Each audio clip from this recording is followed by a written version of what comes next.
आचार्य अष्टोत्तरशत श्री श्रीमद् भक्ति सिद्धांत सरस्वती ठाकुर गोस्वामी महाराज श्रील प्रभुपाद की जय। अनंत कोटि वैष्णव वृंद की जय। नामाचार्य हरिदास ठाकुर की जय। प्रेम से कहो जय श्री कृष्ण चैतन्य प्रभु नित्यानंद श्री अद्वैत गदाधर श्रीवासादि गौर भक्त वृंद की जय।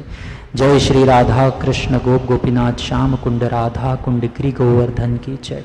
ब्रजभूमि श्री वृंदावन धाम की जय। नवद्वीप मायापुर धाम की जय। पुरुषोत्तम क्षेत्र जगन्नाथपुरी धाम की जय। गंगा माई यमुना माई की जय। भक्ति देवी तुलसी महारानी की जय। गोलोकेर प्रेम धन हरिनाम संकीर्तन की जय। ग्रंथराज श्रीमद् भागवतम की जय। पुरुषोत्तम मास की जय। समवेद गौर भक्त वृंद की जय। ओम नमो भगवते वासुदेवाय।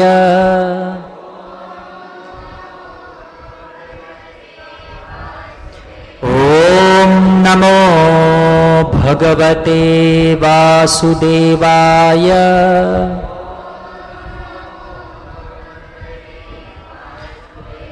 ओम नमो भगवते वासुदेवाय।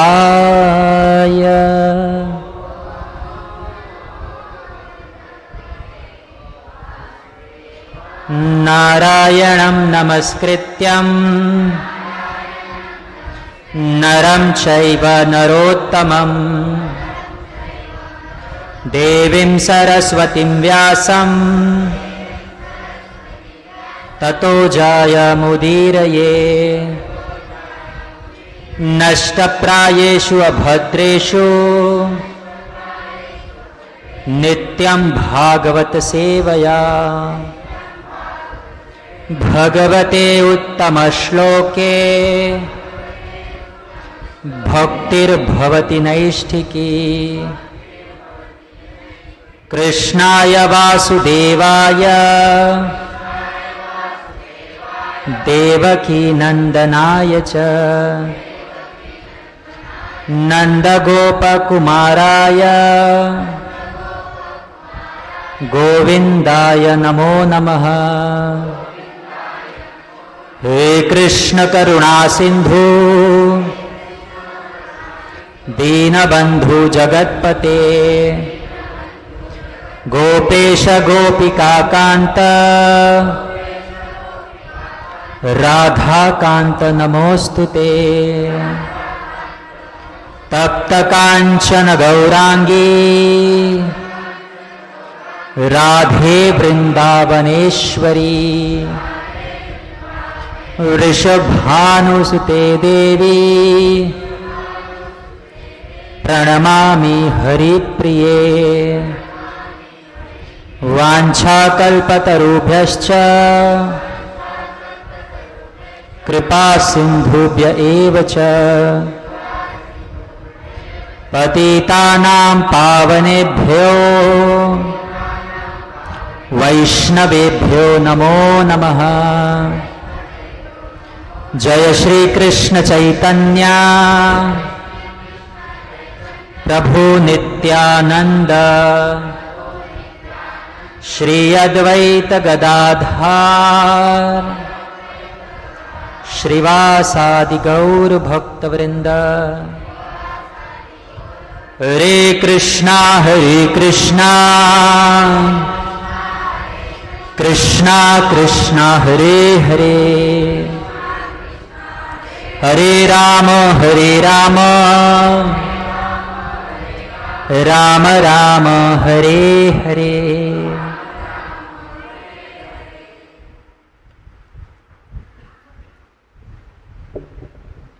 हरे कृष्ण।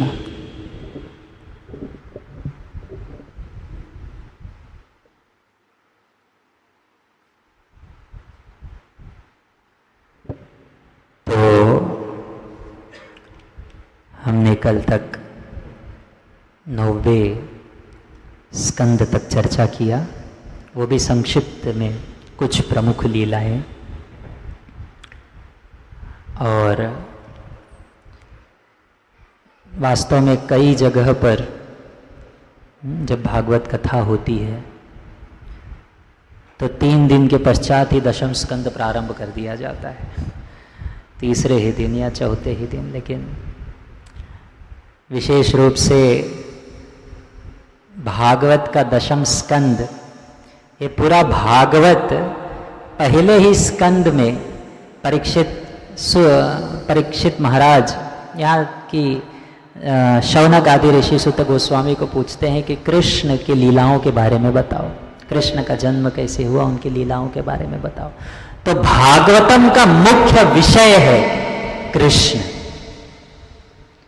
भागवतम किसके बारे में बताना चाहते हैं कि वो पूर्ण पुरुषोत्तम भगवान जो सारे वेदों में, उपनिषदों में अलग अलग प्रकार से उनकी दिव्यता को, श्रेष्ठता को, महानता को बताया जा रहा है, वो वास्तव में भगवान दिखते कैसे हैं, उनका सौंदर्य क्या है, वे कैसे अपने भक्तों के साथ प्रेम का आदान प्रदान करते हैं, कितने मधुर हैं, कितना उनका हृदय प्रेम से भरा हुआ है। लेकिन समस्या ये है कि जब हमें किसी वस्तु का या व्यक्ति का क्रियाओं के बारे में, कार्यों के बारे में पता नहीं है ना, तो हम उन्हें एक साधारण व्यक्ति जैसे ही समझने लगते हैं। जैसे कई सारे लोग हैं भारत में, उनको लगता है कि कृष्ण और राम हमारे और तुम्हारे जैसे एक मनुष्य, अधिक थोड़ा तपस्या करके थोड़ा सा तप अर्जित कर लिए हैं, ज्ञान अर्जित कर लिए, तो हम भी यदि तपस्या करेंगे, ज्ञान अर्जित करेंगे, सिद्धियां प्राप्त करेंगे, तो हम भी कृष्ण और बलराम और रामचंद्र जैसे बन सकते कि नहीं बन सकते? देखो कुछ लोग मुंडी यहां पे भी बैठ के हिला रहे हैं, इसी को मूर्खता कहते हैं। बोलो तपस्या करके, सिद्धि प्राप्त करके, योग इच्छाओं के द्वारा कृष्ण बन सकते हो कि नहीं? हाँ या ना? इसलिए मैंने वहां पे 10 वाक्य लिखे हैं। मुझे पता है बाकी सब चीज भूल जाओगे, कम से कम उसको रटो, उसको पढ़ो। बाकी सब भूल जाओगे तो कम से कम ये 10 चीजें याद रहनी चाहिए कि हम भगवान के अंश हैं, हम भगवान के सेवक हैं, हम भगवान की भक्ति कर सकते हैं, हम भगवान नहीं बन सकते। तो यदि कोई आके आपको कहने लगे कि आओ मैं तुम्हें भगवान बनाता हूं, वो ढोंगी है। और श्रील प्रभुपाद जी के ग्रंथों में ये बहुत स्पष्ट रूप से बारंबार बताया गया है कि कैसे हम भगवान के एक सेवक हैं और हमारा स्वभाव है भगवान की सेवा करना। धर्म का अर्थ क्या है? वह गुण जो उस वस्तु से अलग नहीं किया जा सकता। धर्म का अर्थ यह होता है, जैसे पुष्प का धर्म है गंध प्रदान करना, सूर्य का धर्म है प्रकाश और तेज प्रदान करना, वैसे ही आत्मा का धर्म है भगवान की सेवा करना। चॉइस नहीं है, वो उसका स्वभाव है, क्योंकि हम भगवान के अंश हैं। लेकिन हम भगवान को छोड़कर इस संसार में सुख की अभिलाषा से आए हैं और यहां पर कोटि कोटि जन्मों से नाना प्रकार की योनियों में भटक रहे हैं, और हमें पुनः वापस बुलाने का प्रयत्न भगवान कई तरह से करते हैं। और उसमें से एक प्रमुख साधुओं के द्वारा, धाम के द्वारा, अवतारों के द्वारा, ग्रंथ के द्वारा।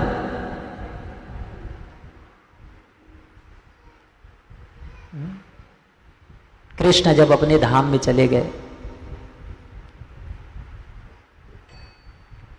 कृष्ण स्वधामोपगते धर्म ज्ञानाधिविशः पुराणार्को धुनोदितः कलौ नष्ट दृशम एष पुराणार्को धुनोदितः।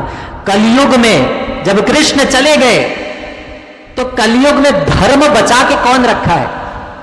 कृष्ण स्वधामोपगते, धर्म ज्ञाना, धर्म और ज्ञान को लेकर चले गए। तो कलयुग के लोगों को धर्म का प्रकाश कौन दे सकता है? श्रीमद् भागवतम। ये कोई साधारण ग्रंथ नहीं है।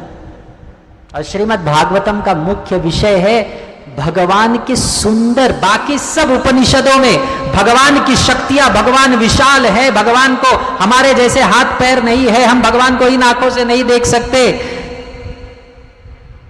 भगवान की विशेषताओं के बारे में बताया गया है, महानताओं के बारे में क्या संकेत किया गया है, लेकिन वास्तव में भगवान कौन है, दिखते कैसे हैं, बोलते कैसे हैं, चलते कैसे हैं, भक्तों के साथ प्रेम का आदान प्रदान कैसे करते हैं, वह भागवतम में किया गया है। और इसलिए भागवतम में कोई घुमा फिरा के नहीं बताया गया है, सीधा सीधा धर्म प्रोजित कैटवत्र परमो निर्मत्सरा नाम सताम, जितने भी प्रकार के कैटव धर्म है जो आपको मूर्ख बनाएंगे, कि गुरुवार के दिन ये व्रत करो, सोमवार के दिन यहां फूल चढ़ाओ, शनिवार के दिन यहां दूध चढ़ाओ, तो आपको ये प्राप्त होगा, वो प्राप्त होगा। भागवतम में ये सब नहीं है। भागवतम में सीधा सीधा बताया जाएगा, तुम शरीर नहीं, तुम आत्मा हो। जब तक इस संसार में हो, आदि दैविक आध्यात्मिक आदि भौतिक क्लेश में जूझते रहोगे, परेशान रहोगे, और उसके पश्चात यदि हम भगवत भक्ति नहीं किए तो पुनः नया जन्म मिलेगा। तो ये गाजर नहीं दिखाता भागवतम, स्पष्ट रूप से बताता है, और इसीलिए भागवतम सर्वश्रेष्ठ है। कई बार हम जाते हैं ना किसी डॉक्टर के पास, तो डॉक्टर, हमारा कोई रोग होता है, डॉक्टर बोलता है दवाई खाओ ठीक हो जाएगा। फिर जाते 1 महीने के बाद, ठीक नहीं हुआ, बोले दवाई खाओ ठीक हो जाएगा। फिर 1 महीने के बाद जाओ तो फिर एक फ्रस्ट्रेट होके बोलते हैं ठीक होगा कि नहीं सही में बता दो। जैसे हड्डियों के डॉक्टर होते हैं ना, हड्डी के डॉक्टर के पास ऐसा नहीं कि एक बार गए और ठीक हो गया, उसके पास जाते रहना पड़ता है। आपका कमर दुखा एक बार तो वो दुखता रहेगा, ऐसा नहीं कि ठीक हो गया, थोड़े समय के लिए ठीक होगा, फिर जाना पड़ेगा, फिर जाना पड़ेगा, जाते रहो जाते रहो। दवाई भी नहीं बदलेगा, दर्द भी नहीं बदलेगा, आप भी नहीं बदलोगे, डॉक्टर भी नहीं बदलेगा। डॉक्टर क्या बोलता है, ठीक हो जाएगा ठीक हो जाएगा ठीक हो जाएगा, नहीं ठीक होता नहीं है, वो रहेगा। हड्डी का रोग ही ऐसा होता है। लेकिन व्यक्ति जब भगवान का आश्रय लेता है, शुद्ध रूप से आश्रय लेता है, निष्कपट भाव से, कोई भोग इच्छा से नहीं, सवई तुम शाम परो धर्मो यतो भक्ति रधोक्षजे अहैतुक्य प्रतिहता ययात्मासु प्रसीदति। अहैतुकी, अप्रतिहता, बिना किसी भोग की इच्छा के, बिना किसी हेतु के तो हम भगवान का नाम जप करते हैं। प्रतिदिन हमें भगवान का नाम जप करना है। ये भागवतम हम चर्चा कर रहे हैं क्यों? ये भागवत में हम आके सुन रहे हैं प्रतिदिन, क्यों सुन रहे हैं? उद्देश्य क्या है? हमारा नाम जप के प्रति प्रेम बढ़ना चाहिए, नाम जप के प्रति आश्रय बढ़ना चाहिए, क्योंकि यही एक माध्यम है, यही एक नाव है, हरिनाम, जो हमें इस संसार से बाहर लेके जाएगा। तो यहां पर हमारा कथा श्रवण सुनने का एकमात्र उद्देश्य क्या है कि हम सब प्रतिदिन भगवान के हरि नाम का आश्रय ले। हरे कृष्णा कृष्णा कृष्णा हरे हरे, हरे राम राम राम हरे हरे। तो दशम स्कंद भागवत में कृष्ण की अब लीलाओं के बारे में वर्णन है। कृष्ण दिखते कैसे हैं, कृष्ण बोलते कैसे हैं, उनका सौंदर्य कैसा है। लेकिन अब कृष्ण, अब दशम स्कंद भागवतम में भगवान की बहुत सुंदर लीला बताई गई, बहुत सरल लीला। कृष्ण गाय चराने लेके जा रहे हैं, कृष्ण खेल रहे हैं, कृष्ण ने माखन चुराया, कृष्ण ने माटी खाया, कृष्ण बछड़े का पूंछ पकड़ के भाग रहे हैं, कृष्ण खा रहे हैं, कृष्ण खेल रहे हैं। अब ये कौन सा बच्चा नहीं करता? कौन सा बच्चा माटी नहीं खाता? कौन सा बच्चा अलग अलग प्रकार से इधर उधर का चीज चुराता नहीं? तो कृष्ण में ऐसी विशेषता क्या है? यही समझाने के लिए प्रारंभ के 9 स्कंद बताए गए। तो 9 स्कंद तक अभी हमने क्या सीखा कि देखो सृष्टि की रचना कैसी होती है। महाविष्णु भगवान कृष्ण से महाविष्णु का प्रकट्य प्राकट होता है और उसके पश्चात गर्भोदकशई विष्णु, क्षीरोदकशई विष्णु, अखिल ये पूरे ब्रह्मांड का निर्माण होता है। 14 लोक है, कण कण में भगवान समाये हुए हैं। उसके पश्चात अलग अलग रूप का अवतार लेते हैं। हमने वामन अवतार देखा, हिरण्यकश्यपु को मारते हुए नरसिंह अवतार देखा, समुद्र मंथन में भगवान ने कूर्म अवतार लिया, अजित रूप में आए। भरत महाराज, पृथु महाराज, भगवान के विशेष भक्तों की लीलाओं को देखा, वैकुंठ का दर्शन लिया, भगवान की दिव्य शक्तियों को देखा।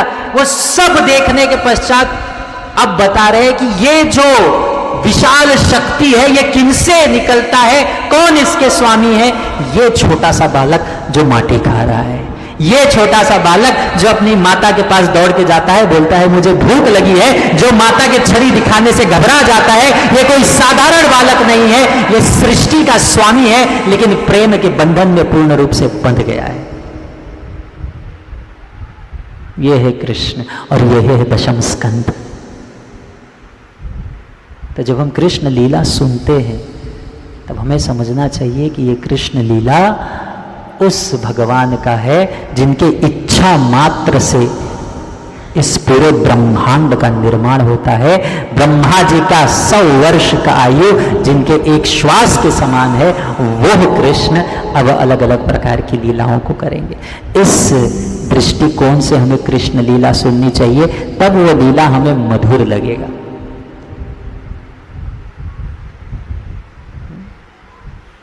जैसे अभी थोड़े दिन पहले किसी ने मुझे एक वीडियो भेजा कि देश के प्रधानमंत्री किसी दुकान पे जाके भेलपूरी खा रहे हैं, क्या बोलते हैं उसको, झालमुड़ी खा रहे। अब कौन सा आदमी झालमुड़ी नहीं खाता? हर दूसरा व्यक्ति झालमुड़ी खा रहा है, लेकिन सारे कैमरे, सारे न्यूज चैनल पे चल रहा है कि झालमुड़ी खा रहे हैं। क्यों? क्योंकि ये खाने वाला जो है वो साधारण व्यक्ति नहीं है, वो देश का प्रधानमंत्री है, इसलिए छोटी सी बात भी चर्चा का विषय हो जाता है। उसी तरह से कृष्ण पूरे ब्रह्मांड के स्वामी है, इसलिए छोटी सी भी बात भी कि कृष्ण अब करवट ले लिए, ये एक त्योहार के रूप में चर्चा किया जाता है। कृष्ण भी माटी खा रहे, ये एक लीला और त्योहार के रूप में चर्चा कर दिया जाता है, क्योंकि ये करने वाला कोई साधारण व्यक्ति नहीं है। तो अब अगले 1-1.5 घंटे में हम कितना चर्चा कर पाएंगे पता नहीं, लेकिन फिर भी कृष्ण के जीवन के बारे में हम लोग अधिक प्रयत्न करेंगे कि हम समझ सके, सीख सके। लेकिन ये 15 मिनट, आज के दिन में भी ये 15 मिनट हमने पहले इस तत्व को समझने के लिए समय दिया कि ये जो चर्चा कर रहे हैं इसे कोई साधारण स्तर पे मत लो। ये श्रेष्ठ दिव्य पुरुषोत्तम भगवान कृष्ण का वर्णन है। तो धरती पे पाप, भगवान जैसे कहे यदा यदा ही धर्मस्य ग्लानिर्भवति भारत, धरती पे बहुत पाप बढ़ने लगा। धरती पे इतने सारे असुर, इतने सारे राक्षस, इतने सारे दैत्य और असुर स्वभाव के व्यक्ति हो गए। जरासंध, कंस, बकासुर, अगासुर, तृणावर्त, इतने सारे असुर हो गए। धरती माता उनके पाप के बोझ से, उनके कार्यों को देखकर हताश हो गई, निराश हो गई, दुखी अवस्था में ब्रह्मा जी के पास जाती। और ब्रह्मा जी जब उनकी दुखों को सुनते हैं तो सारे देवताओं को संग लेके वो जाते हैं कहाँ पर? क्षीर सागर के तट पर भगवान को प्रार्थना करने लगते हैं कि ये धरती की यह इस समय अवस्था है, आप मदद कीजिए, सहारा दीजिए। ठीक है। तो जब भी, ये भागवतम में कई बार है, जब समस्या तीव्र है तब ब्रह्मा जी उस व्यक्ति को लेकर भगवान के पास गए।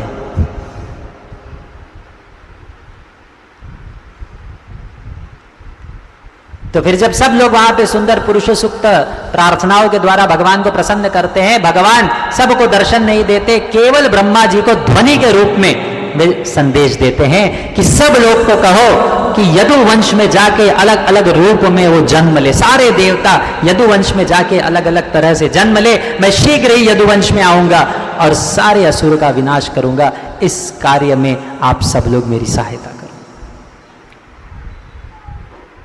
तो ब्रह्मा जी ने ये संदेश सबको दे दिया। सारे लोग यदुवंश में अलग अलग तरह से जन्म लिए। ठीक है। अब कंस उग्रसेन के पुत्र थे, सूरसेन के पुत्र थे, ये सब यदुवंश में है। सूरसेन के पुत्र थे वसुदेव, और देवक की पुत्री थी देवकी। तो वसुदेव और देवकी का विवाह हुआ। बहुत श्रेष्ठ, बहुत सुंदर वर्णन है कि बहुत विशाल रूप में देवक महाराज ने अपनी पुत्री के साथ धन, घोड़े और उनकी सेविकाओं को भेजा। और कंस अपनी बहन को इतना प्रेम करते थे, कंस देवकी को बहुत प्रेम करते थे। मेरी बहन है, मेरी बहन है, मैं प्रेम करता हूं। तो सारथी स्वयं बने। जब प्रेम होता है तो प्रेम का अर्थ क्या है, प्रदर्शित कैसे किया जाता है। जैसे एक माता अपने पुत्र को प्रेम करती है, कैसे प्रदर्शित करती है, सेवा करके। एक पिता अपने पुत्र को प्रेम कैसे प्रदर्शित करता है, उसकी सेवा करके, जरूरतों को पूर्ण करके। बच्चा रो रहा है, भूख से तड़प रहा है, और माता बोलेगी नहीं बच्चा मैं तुम्हें प्रेम करती हूँ, प्रेम करती। अरे भूख लगा है, नहीं बच्चा मैं तुम्हें प्रेम करती हूँ, कोई अर्थ नहीं। प्रेम का अर्थ क्या है, सेवा। इसलिए प्रभुपाद भक्ति का परिभाषा ही अंग्रेजी में डिवोशनल सर्विस कहते हैं, सेवा। हम भगवान को प्रेम करते हैं, सेवा क्या कर रहे हो, नाम जप करो, नहीं वो तो मेरे मन में चलता रहता है। माला पे करो, माला पे करने की क्या जरूरत है, भगवान का नाम कोई गिनता है। अरे भगवान का नाम लेते रहना चाहिए। तो कितना लिया आज भूल गया। तो ये अलग अलग बहाने हैं, ये अलग अलग बहाने हैं। तो कंस अपनी बहन को ले जा रहा था संसार को दिखाते हुए, देखो मैं अपनी बहन से प्रेम करता हूं, मैं उनकी सेवा कर रहा हूं। सारथी बनना, ड्राइवर बनना कोई बड़ी बात नहीं, कोई छोटी बात नहीं है। ड्राइवर बनना कोई छोटी बात नहीं है। तो बन रहे हैं दिखाने के लिए। जैसे एक बार एक व्यक्ति एक प्रधानमंत्री से मिलने गए थे किसी कारण से। तो कई देर तक वो बाहर बैठे थे। किसी दूसरे देश की ये कहानी है, सत्य है। कई देर से वो प्रतीक्षा कर रहे थे कि ये अपॉइंटमेंट देंगे देंगे देंगे, दे ही नहीं रहे थे। तो थोड़ा सा बाहर प्रतीक्षा करते हुए समय मिला, सोचे थोड़ा झांक के देखूं कर क्या रहे। तो बाहर जब उनके पिए थे, थोड़ा सा इधर गए तो सोचे खिड़की से झांक के देखूं कर क्या रहे। तो थोड़ा सा झांक के देखा तो उनका बालक जो था उनके पीठ पर बैठा हुआ था, और वो जो पिता थे, जो प्रधानमंत्री थे, वो घोड़ा बन के घूम रहे थे। तो ये है प्रेम। प्रेम के खातिर व्यक्ति क्या करता है, झुक जाता है। लेकिन वास्तविक प्रेम क्या होता है। तो जब वो लेकर जा रहे थे तभी वहां पर आकाशवाणी होती है, अरे मूर्ख कंस, जिस स्त्री को, जिस बहन को तुम इतने प्रेम से लेकर जा रहे हो रथ पर बिठा के, इसी देवकी का 8वां पुत्र तुम्हारा काल बनेगा। ऐसी आकाशवाणी होती। तब कंस अभी थोड़ी देर पहले पूरे संसार को बता रहे थे, देखो मैं अपनी बहन से कितना प्रेम करता हूं, सारथी बन के चल रहा हूं। लेकिन स्वार्थ खत्म हो गया, स्वार्थ खत्म हो गया। ये बहन से प्रेम कर रहा था, अभी तक कोई नुकसान नहीं था, लोग जय जयकार कर रहे थे, क्या भाई है। लेकिन स्वार्थ खत्म हो गया, अब इसी का 8वां पुत्र मेरे काल का कारण बनेगा। तुरंत देवकी के बालों को पकड़ते हैं, नीचे गिराते हैं, रथ से तलवार लेते हैं, और उस तलवार से देवकी को मारने के लिए तैयार हो जाते हैं एक क्षण में। यही इस संसार का प्रेम है, याद रखिए। एक है कंस जैसे स्वार्थी लोग, स्वार्थ खत्म, तलवार उठाने में समय नहीं लगेगा। जब तक स्वार्थ है, हरे कृष्णा प्रभु जी दंडवत प्रणाम, स्वार्थ खत्म, दंडा प्रणाम। समय नहीं लगेगा। और बोले नहीं, मेरे संबंधी तो मुझसे बड़े प्रेम करते हैं, मेरे जो संबंधी है, मेरे पिता, मेरे पति, मेरी पत्नी, मेरा पुत्र, मेरी पुत्री, ये लोग मुझसे बहुत प्रेम करते हैं। तो ये दूसरे कैटेगरी में आते हैं गजेंद्र जैसे। उनके बच्चे भी उनको बहुत प्रेम करते थे, लेकिन तालाब के किनारे खड़े होकर तमाशा देख रहे थे, और उनके पिता, उनके पति, उनके मित्र, उनके संबंधी के पैर को उस मगरमच्छ ने पकड़ा हुआ था, रो रहे थे, चिल्ला रहे थे, चाह कर भी कोई मदद नहीं कर सकता था। तो ये ध्यान रखो, इस संसार के संबंध, ऐसा नहीं है कि हमें संबंध का सम्मान नहीं करना चाहिए, ऐसा नहीं है कि हमें संबंध को निभाना नहीं चाहिए, लेकिन यह सीमित है, यह सीमित है।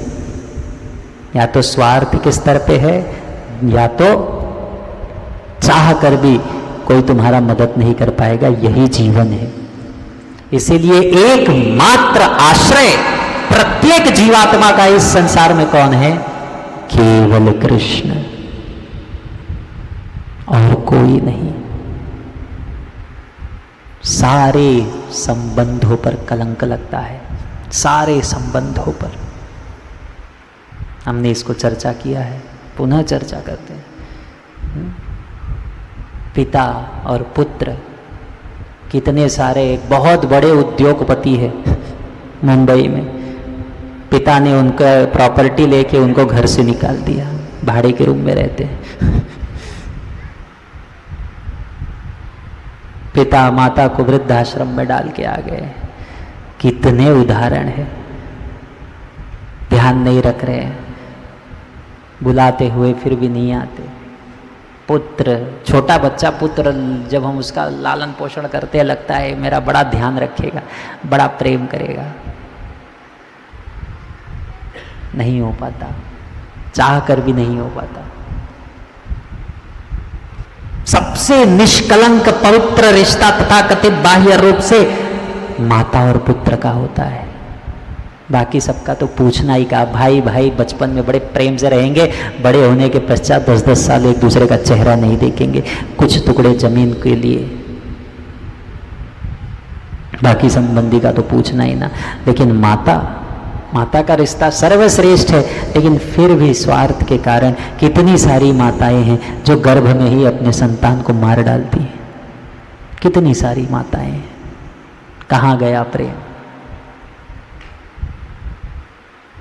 तो इसीलिए ऐसा कोई संबंध नहीं है जिस पे कलंक ना लगा हो, सिवाय एक संबंध के, भगवान। इसलिए भगवान का एक नाम है अच्युत।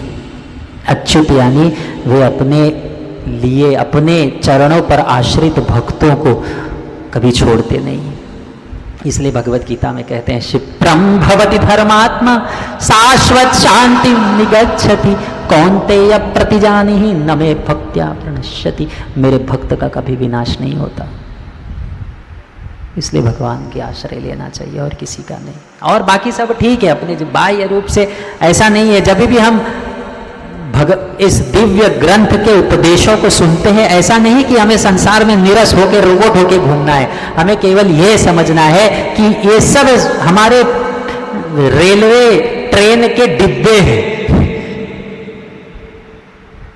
लेकिन इंजन कृष्ण है।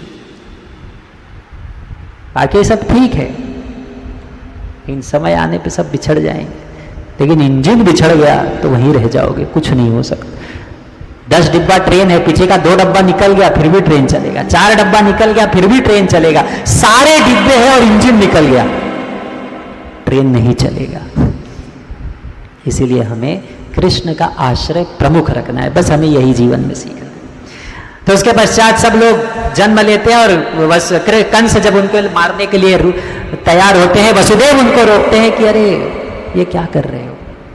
बहुत तरह से समझाने का प्रयत्न करते हैं, उसके विस्तार में नहीं जाएंगे। कृष्ण कंस को बोलते हैं विवाह का समय है, ये तुम्हारी बहन है, लोग क्या कहेंगे, तुम राजा हो, सम्मान तुम्हारा नष्ट होगा। बहुत तरह से समझाने का प्रयत्न करते हैं, नहीं मानते। तो अंत में वसुदेव कहते हैं ठीक है, 8वां पुत्र मारेगा ना, आकाशवाणी क्या हुई, 8वां पुत्र मारेगा। मैं वसुदेव तुम्हें वचन देता हूं, प्रत्येक पुत्र लाके मैं तुम्हें प्रदान करूंगा। ये मेरा वचन है। कंस जैसा क्रूर राक्षस को भी वसुदेव के शब्दों पर भरोसा था, क्योंकि वसुदेव ने आज तक झूठ नहीं बोला था। ये कंस को भी विश्वास था। और वसुदेव देवकी रहने लगे। पहला पुत्र हुआ, वसुदेव लेकर आए कंस के पास। कंस देखे और बोले, ये व्यक्ति अपने पुत्र को लेकर मेरे पास आया है, ये जानते हुए कि मैं इसे मार दूंगा। कंस का हृदय पिघल गया। बोले ठीक है, मुझे पहले पुत्र से कुछ नहीं लेना देना है, 8वां पुत्र लेके आए, लेके जाओ। वसुदेव वापस लेके आए। देवकी माता बड़ी प्रसन्न हो गई। बोले, अरे पुत्र मिल गया, हमको तो लगा मारा जाएगा। लेकिन देवताएं सब भयभीत हो गए। बोले, ये कंस बदल रहा है, कंस सुधर रहा है, अगर ये सुधर जाएगा तो भगवान बोलेंगे मैं थोड़ी देर में आता हूं, बाद में आता हूं। इसलिए देवताओं ने नारद मुनि को भेजा।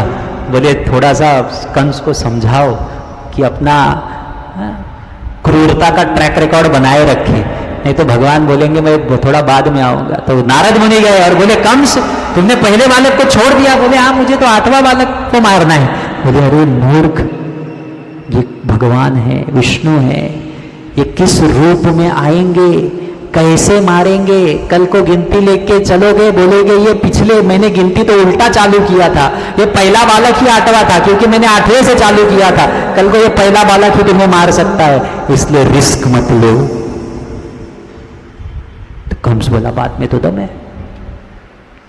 और कंस क्या करते हैं, पुनः देवकी वसुदेव को कारावास में डालते हैं, बच्चे को लेते हैं और पत्थर पर पटक कर उसको मार डालते हैं। दूसरा बालक होता है, कंस जाते हैं, पुत्र को लेकर आते हैं, उसको भी पटकते हैं, मार डालते हैं। तीसरा बालक, चौथा बालक, 5वां बालक, 6ठा बालक, 6 बालकों को कंस मार देते हैं। सोचो देवकी माता के ऊपर क्या बीत रही होगा। इसको कहते हैं तपस्या। ये तपस्या संसार का सहन करने के पश्चात ही कृष्ण का जन्म होगा हमारे हृदय में। सहन करते हुए।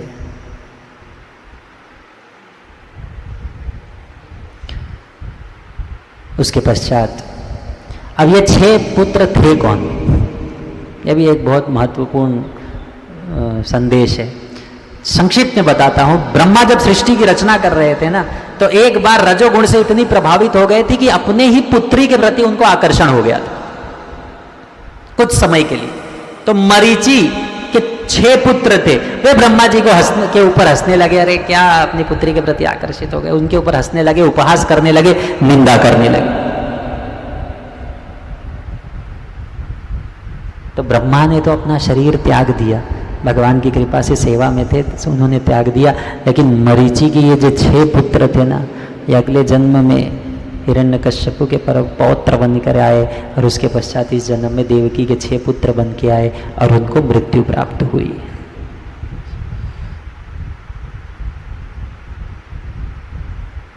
तो ये समझना बहुत आवश्यक है कि हमें किसी की निंदा नहीं करना चाहिए। यदि आप गुरु के स्तर पे नहीं हो, उसको सुधारने के लिए तुम्हारा कोई अधिकार नहीं है, तो किसी का उपहास मत करो, निंदा मत करो, विशेष रूप से भक्त का, वैष्णव का, नहीं तो उसका परिणाम भयंकर होता है। और ये हमने बार बार भागवतम में देखा है, कई बार भागवत में देखा है।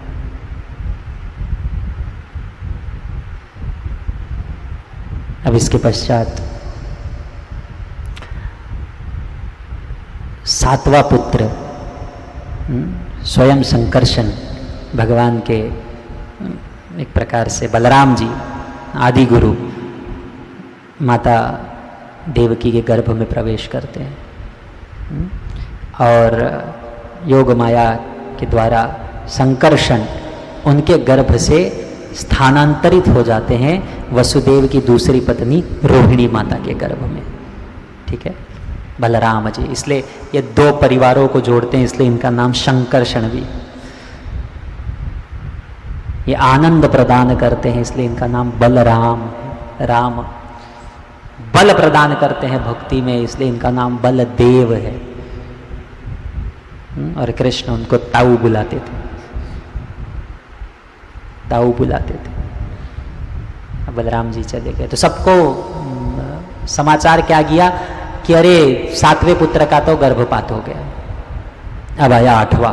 अब कृष्ण पहले वसुदेव के मन में आते हैं, उनके हृदय में प्रवेश होते हैं, और फिर वसुदेव के हृदय से देवकी माता के हृदय में प्रवेश होते हैं। देवकी माता का जो शरीर है, भगवान जब उनके शरीर में प्रवेश करते हैं, एकदम दिव्य तेजस्वी और पूरा कारावास जो है जगमगा उठता है। सारे देवता आके उनको प्रार्थना करने लगते हैं, भगवान कब जन्म लेंगे, गर्भ में ही उनको प्रार्थनाएं अर्पण करने लगते हैं। कंस को पता चल जाता है कि 8वां पुत्र होने वाला है। वो प्रतीक्षा कर रहे हैं कब ये जन्मेगा। बाकी सब बच्चों को तो मार दिया, ऐसे कृष्ण को भी मार दूंगा, प्रतीक्षा कर रहे हैं।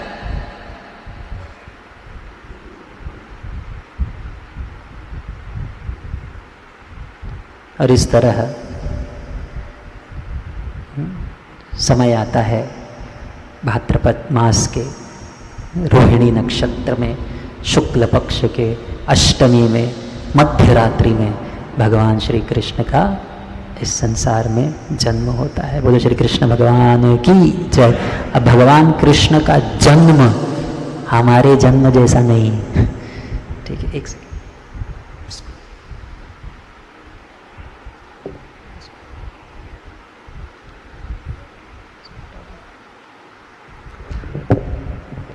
भगवान श्री कृष्ण का जन्म हमारे जन्म जैसा। हम इस संसार में जन्म लेते हैं अपने कर्मों के कारण। किसके कारण?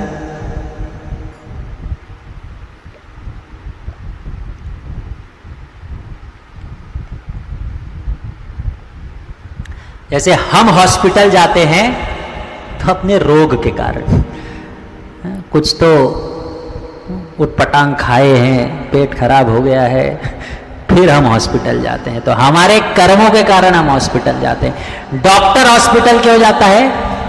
अपनी इच्छा से जाता है। ठीक है, रोगियों को ठीक करने जाता है। उसी प्रकार से हम इस संसार में आते हैं तो अपने पूर्व कर्मों के कारण आते हैं। भगवान इस संसार में आते हैं तो क्यों आते हैं? अपनी इच्छा से आते हैं। और कैसे? धर्म की स्थापना करने, दुष्टों का विनाश करने, साधुओं को रक्षण करने। ठीक है, ये भगवान के आने का उद्देश्य है। अब भगवान जैसे ही जन्म लिए, वसुदेव ने कंस को वचन दिया था मैं प्रत्येक पुत्र लाकर आपको दूंगा। कृष्ण जब जन्म लेते हैं तो सारे ऐश्वर्यों के साथ शंख चक्र गदा पद्म दिव्य चतुर्भुज रूप में भगवान अपने सुंदर रूप, सारे ऐश्वर्यों के साथ, दिव्यता के साथ भगवान उस कारावास में प्रकट होते हैं और देवकी और वसुदेव को दर्शन देते हैं। वो दोनों भगवान को प्रार्थनाएं अर्पण करते हैं, लेकिन माता देवकी का हृदय इतना मात्र भाव में इस समय प्रभावित है, वो भगवान को कहती हैं कि भगवान आप ये रूप छोड़ दो, छोटे से बालक के रूप धारण कर लो, नहीं तो कंस आके आपको मारेगा। उनको पता चल जाएगा। कृष्ण कहते हैं वसुदेव को कि मुझे गोकुल लेकर चलो, मुझे वृंदावन लेकर चलो। अब वसुदेव के हाथों में बेड़ियां हैं, पैरों में बेड़ियां हैं, सारे जो द्वार है वो बंद है और सारे द्वार पर सैनिक खड़े हैं। मध्य रात्रि है, तीव्र आंधी तूफान चल रहा है, यमुना में बाढ़ आई हुई है, और कृष्ण क्या कर रहे हैं? मुझे वृंदावन लेके जाओ। हम जैसे कोई भक्त होते तो बोलते गाड़ी किया है, गाड़ी बुक किया है, हाँ इतने पानी में कैसे जाऊंगा, सुबह जाते हैं, थोड़ा बारिश ठंडा होने दो। और यमुना में बाढ़ आई है, मुझको कुछ हो गया तो गारंटी कौन देगा? कुछ प्रबंध किया है उसका। और ये सब सैनिक क्या इधर मच्छर मार रहे हैं, ये मुझे रोकेंगे नहीं, समझते क्या हो? अरे थोड़ा सेवा देने के पहले सोच के बोला करो, है कि नहीं? तो वसुदेव ने ये सब नहीं किया। वसुदेव तुरंत कृष्ण को उठाते हैं और कृष्ण के उपदेश को पालन करते हुए चलना चालू कर देते हैं। इसको कहते हैं श्रद्धा। क्योंकि हमें भगवान के ऊपर श्रद्धा है। वसुदेव को भगवान के ऊपर श्रद्धा था। केवल भगवान के ऊपर श्रद्धा रखकर चलना चालू करो, सारे द्वार अपने आप खुल गए, सारे सैनिक अपने आप सो गए। वसुदेव कृष्ण को लेकर जा रहे हैं वर्षा से बचाने के लिए। अनंत शेष स्वयं प्रकट हो गए। यमुना माई ने वसुदेव को रास्ता दे दिया और सारे अड़चनों को पार करते हुए वसुदेव कृष्ण को लेकर आते हैं वृंदावन। चालू कैसे करते हैं? केवल कृष्ण को उठाकर श्रद्धा के साथ चलना चालू करते हैं। उसी प्रकार से कई बार हो सकता है हमारे जीवन में पूर्ण रूप से अंधकार हो, आधी तूफान हो, कोलाहल हो, हलचल हो, कुछ रास्ता दिखाई ना दे रहा हो कि कैसे आगे जाए, इसके आगे तो मैं बिल्कुल हताश हूं, निराश हूं। करना क्या है? वसुदेव जैसे कृष्ण को अपने हृदय में उठाना है, भगवान के नाम का आश्रय लेना है और चलना चालू करना है। सारे अड़चन अपने आप बगल में होंगे और आपको रास्ता मिलेगा।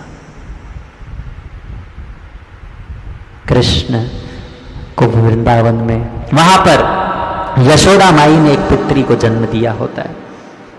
तो वसुदेव जाते हैं, कृष्ण को रखते हैं, उस पुत्री को लेकर वापस आते हैं। और जब तक ये हुआ तब तक कंस को पता चला कि 8वां बालक है, जन्म ले चुका है। जब आते हैं देखते हैं ये बालक नहीं, ये तो पुत्री है। फिर भी क्रूर था, उन्होंने सोचा जो भी है 8वां को मारना है, 8वें को मारूंगा। लेकर गए, उसको मारने के लिए जब जा रहे थे उनके हाथ से फिसल गई। साक्षात योग माया है, भगवान की शक्ति है, आकाश में गई और कंस को कहा, अपने पूरा विशाल दुर्गा का रूप धारण करते हुए उन्होंने कहा, मूर्ख कंस। अब लास्ट टाइम आकाशवाणी हुआ था, मूर्ख कंस 8वां बालक मारेगा। इतना बेचारे ने प्रतीक्षा किया कि 8वें को मारूंगा, जब मारने गए तो हाथ से फिसल गया। और फिर बोल रही है, मूर्ख कंस, मैं तुम्हारी काल नहीं हूं, तुम्हारा काल जन्म ले चुका है और तुम्हें मारेगा जरूर। 2 चीज उन्होंने बताया, क्या? काल जन्म ले चुका है, मारेगा जरूर। कौन है और कब मारेगा ये बताया नहीं। अब बोल देते परीक्षित महाराज जैसे 7 दिन बाद मारेगा। 7 दिन तो शांति से जीता, ये बताया नहीं मारेगा कब। तो कंस से डर रहा है कि अब मारेगा कि तब मारेगा, आज मारेगा कि कल मारेगा। अब ये बेचारा उस दिन से लेके कभी भी शांति से सो नहीं पाया। उस दिन से क्या, जब से आकाशवाणी हुई तब से वो कभी शांति से सो नहीं पाया कि मुझे मारने वाला जन्म लेने वाला है, मुझे मारने वाला जन्म लेने वाला है, मुझे मारने वाला जन्म। इसी चिंता में जिंदगी खत्म हो गई उसकी। और उसके पश्चात अब कंस ये बोल के तो योग माया चली गई। अब बेचारा कंस बोले, अब मारू किसको? अभी तक तो पता था ये बच्चा जन्म होगा, उसको मारना है, अभी मारू किसको? मारना तो है, अभी मारू किसको? तब क्रूर बुद्धि, असुर बुद्धि, उन्होंने बोला अभी जो भी जन्म लिया है, अभी जन्म लिया होगा ना, ज्यादा टाइम तो नहीं हुआ, अभी जन्म लिया होगा। तो उन्होंने एक प्रोफेशनल को बुलाया जिसे बच्चों के मारने में महारत प्राप्त है, और वो थी पूतना।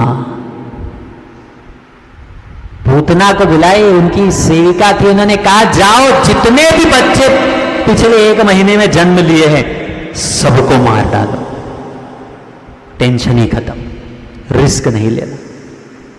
अब पूतना जाती है, सारे बच्चों को मारना चालू करती है, सारे बच्चों को मारते मारते मारते मारते वृंदावन पहुंचती है। वृंदावन की शक्ति, वृंदावन को तेज देख के समझ जाती है यहां पर कोई दिव्य शक्ति है। सुंदर अप्सरा का रूप धारण करती है, अत्यंत सुंदर रूप धारण करते हुए वो जाती है। सारे ब्रजवासी देखकर आश्चर्यचकित हो जाते हैं कि ये कौन है, कोई देवी है, कोई अप्सरा है, कौन है, कहां से आई? और सब लोग सीधा उनको लेकर जाते हैं कृष्ण के घर के पास। और देवकी, रोहिणी माता और यशोदा माता उनको सीधा लेके जाते हैं कृष्ण जहां पर लेटे हुए हैं। और वो कहती है कि जो भी मेरे दूध पिएगा, स्तनपान करेगा, वह शक्तिशाली रहेगा, यशस्वी रहेगा, कभी बीमार नहीं पड़ेगा, मुझे ऐसा वरदान है मेरी देवी। तो उन्होंने कहा हमारे पुत्र को दूध पिलाओ। अब देखो इतना ढूंढ करके आई है, अब ये पूतना ने अपने स्तन में विष लगा कर आई है और कृष्ण को मारने की इच्छा है उसको। जब कृष्ण के समक्ष आती है, कृष्ण उसको देखते हैं और अपनी आंखें बंद कर लेते हैं। आचार्यगण इसके बहुत तरह से बताते हैं कृष्ण ने आंखें क्यों बंद किया। अब सोचो कृष्ण की दुविधा। पहला राक्षस अभी चालू कर रहे, ओपनिंग कर रहे हैं। पहली राक्षस जिसको मारना है वो स्त्री, राक्षसी के रूप में। चलो ठीक है, राक्षसी युद्ध में नहीं मारना पड़ रहा है, माता का रूप लेकर आई। मुझे मारने आई है, कैसा रूप लेके आई है? माता का रूप लेके आई। चलो फिर भी ठीक होता, गला दबा के मार देती, इधर छोड़ के जला कर मार देती, मुझे दूध पिलाकर मारने वाली। तो इसलिए कृष्ण बोलते इतनी क्रूर औरत है, आंखें बंद कर। और बहुत सारे कारण हैं। पूतना कृष्ण को उठाती है, अपना दूध पिलाने लगती है। कृष्ण पूतना का दूध पीते हैं, दूध पीने के साथ साथ उनका विष पीते हैं। पूतना को लगता है अब ये बालक की मृत्यु हो जाएगी। कृष्ण उनका दूध पीते हैं, विष पीते हैं और उसके पश्चात धीरे धीरे प्राण पीने लगते हैं, उनके प्राण को खींचने लगते हैं। अब बाहर की नौटंकी तभी तक काम करती है जब तक सब अच्छा चल रहा है। जब तक सब अच्छा चल रहा है हम नौटंकी कर सकते हैं। गन्ने का मशीन देखे हो मार्केट में, घंटी बजते रहता है। उस गन्ने की मशीन में गन्ना डालो तो किस स्वाद का रस निकलेगा? मीठा निकलेगा कि नहीं निकलेगा? उसी गन्ने के जूस में करेला डालो तो क्या निकलेगा? कड़वा। उसी गन्ने के जूस में बम्बू, नया नया बम्बू होता है ना, गन्ने जैसा ही दिखता है, उसको डालो, कुछ निकलेगा नहीं, केवल आवाज आएगा। तो बाहर से हर कोई व्यक्ति तिलक लगा सकता है, कंठी पहन सकता है, 100-200 का कपड़ा पहन के अपने आप को भक्त दिखा सकता है, लेकिन जब पीसे जाओगे ना तब अंदर का बाहर आता है। जब परिस्थिति तीव्र होती है, जब सेवा तीव्र होता है, जब घर्षण होता है, जब दबाव आता है, तब व्यक्ति की वास्तविकता बाहर आती है। यहाँ पर पूतना के जब अब प्राण खींचने लगे, अभी तक तो वो सुंदर अप्सरा के रूप में आई थी, लेकिन जब अब पीसने का समय आ गया वो विशाल राक्षसी का रूप पुनः धारण करती है। और सब ब्रजवासी भयभीत हो जाते कि अरे ये बालक है। कृष्ण जब जन्म लिए प्रत्येक ब्रजवासी आके केवल कृष्ण को देखता था, कृष्ण के सुंदरता को निहारता था, इतने सुंदर भगवान थे।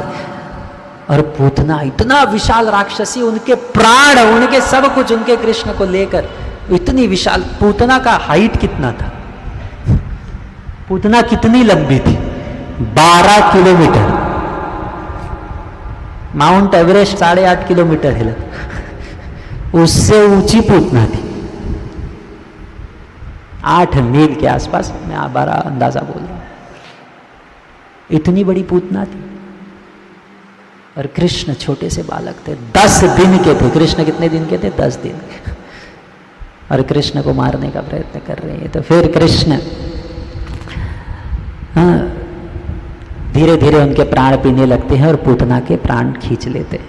और पूतना प्राण छोड़ देती है और धड़ाम से गिर जाती है। अब कृष्ण सोच रहे हैं कि ये राक्षसी थी, मारने आई थी, मुझे विष पिलाई, इसकी भावना गलत थी, इसका इच्छा गलत था, तरीका गलत था, सब कुछ गलत था, लेकिन एक काम इसने कर दिया है। क्या? मुझे दूध पिला दिया है। अब ये संबंध से ये मेरी क्या हो गई?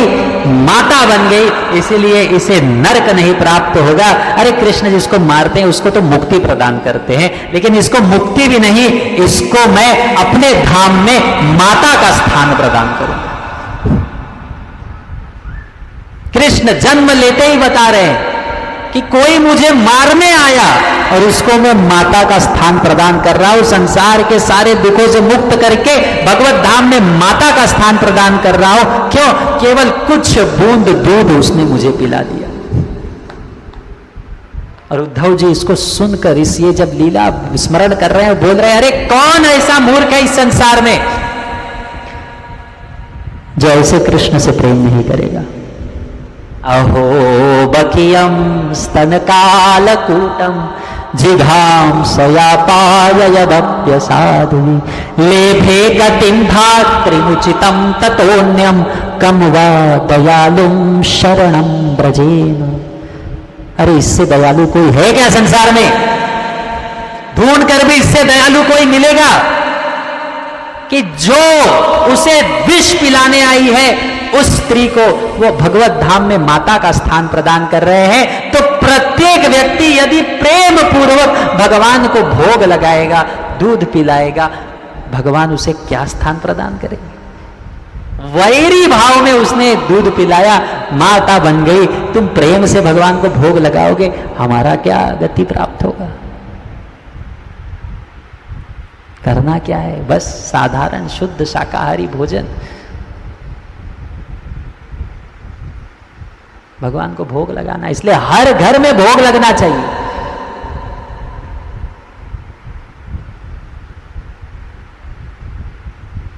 रामदाना मिश्री वाला नहीं कि खुद तो लेकर बैठोगे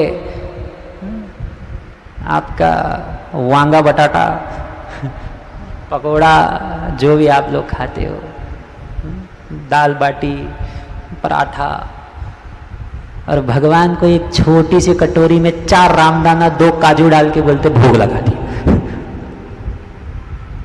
अरे भगवान हमारे घर के एक सदस्य है। ये यथामाम प्रबध्यन्ते ताम ततः वजाम्य। अब अगर आपको ही ये विश्वास है कि मैं जिसको भोग लगा रहा हूं ये खाएगा ही नहीं, तो भगवान नहीं खाएंगे, क्योंकि तुम्हें ही विश्वास नहीं है। लेकिन अगर विश्वास है तो भगवान स्वीकार करेंगे। लेकिन भगवान हमारे जैसे स्वीकार करने की जरूरत नहीं है कि हाथ डाल के ऐसे खाएंगे। भगवान अपने नेत्रों से सृष्टि का निर्माण कर सकते हैं, तो नेत्रों से क्या खा नहीं सकते?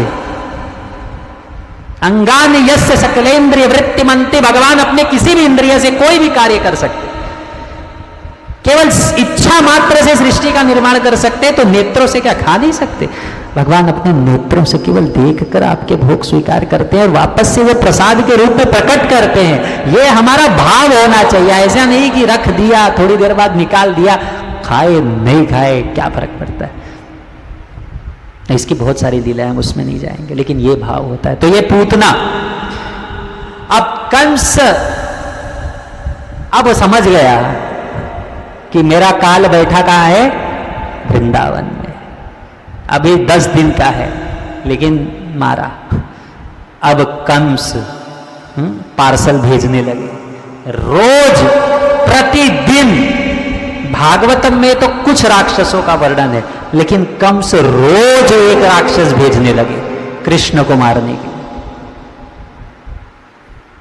तो ये सब राक्षसों को कृष्ण मार रहे हैं। तृणावर्त, अघासुर, बकासुर, वत्सासुर, प्रलंबासुर,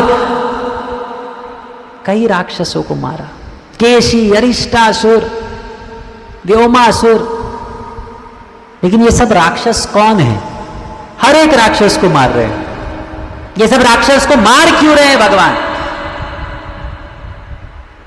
चलो कुछ काम धंधा नहीं, आज एक राक्षस को मारते, ऐसे ही मजा आएगा। इसलिए नहीं तो 5000 वर्ष के पश्चात बहुत सारे डायरेक्टर आएंगे, टीवी सीरियल मूवी आएंगे, मुझ पर पिक्चर बनाना है, कोई तो स्क्रिप्ट होना चाहिए, इसलिए अच्छे से मारता हूं ये सब राक्षस, इसलिए मारा है। और एक हमारा बहुत विशेष मानसिकता क्या होती है, जब भी किसी असुर का वर्णन आता है, हिरण्यकश्यपु, रावण, कुंभकर्ण, प्रलंबासुर, अघासुर, पूतना, और हम कहते हैं ये दुष्ट था, नीच था, पापी था, तो हमको लगता है, हमारे मन में एक व्यक्ति का छवि आ जाता है, ये पूरा गुण उसी का है, ये व्यक्ति इसी असुर जैसा है, उसको यहां पर आ जाके बैठना चाहिए था, ये पूरा कथा उसके ऊपर ही था। मैं तो अंदर से प्रहलाद महाराज जी।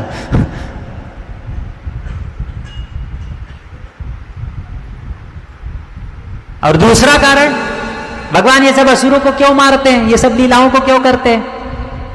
अगर मैं कहूं रावण दुष्ट था, नीच था, पापी था, लंपट था, भोगी था, क्रूर था, आपको कुछ फर्क पड़ेगा? नहीं, बोले जरूर अवश्य था, पापी था। लेकिन अगर मैं कहूं तुम दुष्ट हो, पापी हो, नीच हो, नालायक हो, लंपट हो, तो ऐसा कैसा सीधा सीधा बोल रहे। तो कृष्ण को हमें ही गाली देना है, लेकिन सीधा बोलेंगे तो दर्द होगा, इसीलिए दूसरे को देते हैं। लेकिन हमें सीखना यह है कि ये जो दोष है हमारे अंदर है। सारे असुर जो कंस ने भेजा, ये सारे असुर हमारे हृदय के दोष हैं। पूतना क्या रूप लेके आई थी? सुंदर अप्सरा का रूप लेके आई थी, यानी ढोंगी प्रवृत्ति का जो भाव है वो पूतना का है। हम ढोंगी हैं, हमें प्रयत्न करना है कि हम वचन से, मन से, शब्द से, विचार से एक हो, भगवान की सेवा करें। उसी प्रकार से मैं अभी सारे असुरों का केवल नाम लूंगा। तृणावर्त विशाल राक्षस बवंडर के रूप में आया, कृष्ण को उठाकर सोचा मैं ऊपर लेके जाता हूं, ऊपर से फेंकूंगा ये मर जाएगा। कृष्ण अपने नन्हे से, मुलायम से, मक्खन से हाथों से, छोटे छोटे हाथों से तृणावर्त का गला पकड़ते हैं ऊपर। अब कृष्ण की सब इच्छा से होता है। अभी कृष्ण की इच्छा थी थोड़ा वृंदावन को ऊपर से देखता हूं, रोज तो यहीं घूम रहा हूं, थोड़ा ऊपर से देखता हूं वृंदावन कैसा है। तो तृणावर्त लेकर गए, पूरा अच्छे से उनको एक टूर करवाया, और उसके पश्चात कृष्ण संतुष्ट हो गए तो अपने नन्हे मुलायम हाथों से विशाल तृणावर्त का गला पकड़ते हैं। अब पूरी शक्ति लगाकर उनको छुड़ाने का प्रयत्न करते, नहीं कर पाते। अब लेकर गए थे ऊपर, सोचे थे कृष्ण को छोड़ूंगा वो मर जाएंगे, तृणावर्ती गिर गया, खुद ही मर गए। तृणावर्त क्या प्रदर्शित करता है? अभिमान।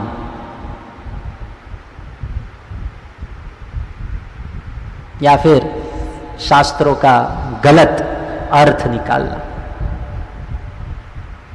ऐसे प्रत्येक राक्षस, शकटासुर अदृश्य राक्षस के रूप में आया हुआ था, ठीक है। लगभग भगवान कुछ महीनों के थे, 1 वर्ष के थे, अदृश्य राक्षस के रूप में आया हुआ था वो। कुछ महीनों के थे एक्चुअली, वर्ष नहीं हुआ था। तो सोचा था एक गाड़ी का भार से, गाड़ी में अदृश्य रूप में थे, गाड़ी पर बैठे, सोचे अपने भार से कृष्ण को दबाऊंगा, कृष्ण मर जाएंगे। कृष्ण के छोटे से पैर हिल रहे थे, उस गाड़ी को, बैलगाड़ी था, स्पर्श लग गया और गाड़ी टूटकर नष्ट हो गया, शकटासुर भी मर गया, केवल स्पर्श लगने से, केवल कृष्ण के चरणों का स्पर्श लगने से। मारने की जरूरत ही नहीं। ऐसे बच्चा जब पैर हिलाता है ना, हिलाते हिलाते हल्का सा पैर ऐसे लग गया, बैलगाड़ी नष्ट हो गया और शकटासुर नष्ट हो गया। अब ये क्या था? शकटासुर क्या प्रदर्शित करता है? हमारे हृदय के बुरी आदतें। बहुत सारी बुरी आदतें हैं ना, हर एक के हृदय में कुछ ना कुछ बुरी आदतें होती। छोड़ना चाहता है लेकिन छोड़ नहीं पाता, व्यसन होता है, दिखता नहीं है, अदृश्य होता है, लेकिन है। और भगवान बता रहे हैं कि चरणों का स्पर्श भी लगेगा ना भगवान के, तो भी नष्ट हो जाएगा। संचिंतयेत् भगवतश्चरणारविंदम वज्रांकुशध्वज सरोरुह लांछनाद्यम उत्तुंग रक्त विलसम नख चक्रवाल ज्योत्स्नाभिराह महत् हृदयंधकारम। भगवान के नख से निकलते हुए दिव्य तेज, उत्तुंग रक्त विलसम नख चक्रवाल ज्योत्स्नाभिराह महत् हृदय, हमारे हृदय के सारे कलमश को नष्ट कर सकता है। तो इसी प्रकार से प्रलंबासुर अभिमान को प्रदर्शित करता है, धेनुकासुर गधा अज्ञानता को प्रदर्शित करता है। बलराम जी ने उसका वध किया, प्रलंबासुर का बलराम जी ने वध किया। ऐसे बहुत सारे असुर हैं, लेकिन संक्षिप्त में ये हम एक असुर का या फिर एक एक और लीला चर्चा करेंगे इस अवस्था में, कालिया का। तो जब भगवान कालिया को मारने के लिए गए तब तक भगवान 4 वर्ष के हो चुके थे। तो कालिया एक विषय लाभ, कृष्ण के 9 लाख गाय थे और कृष्ण जब भी वृंदावन में जाते थे सारी 9 लाख गाय उनके साथ जाती थी। कृष्ण आज कहां पर गए हुए हैं ये कैसे पता चलता था लोगों को? कृष्ण के चरणों का चिन्ह सदैव शोभायमान रहता था। कृष्ण के चरण का चिन्ह वृंदावन की भूमि में सदैव रहता था। कोई भी मित्र, कोई भी गाय कृष्ण के चरणों पर पैर नहीं रखते थे, इसलिए आज कृष्ण कहां कर गए हैं सबको पता रहता था। तो कालिया का एक विषैला सर्प था, वह वृंदावन की एक यमुना के समीप एक तालाब था, उसमें वास करता था। इतना उसका विष था कि उसके ऊपर से भी यदि कोई पक्षी जाता तो उससे मृत्यु प्राप्त हो जाती थी, इतना विषैला था वो।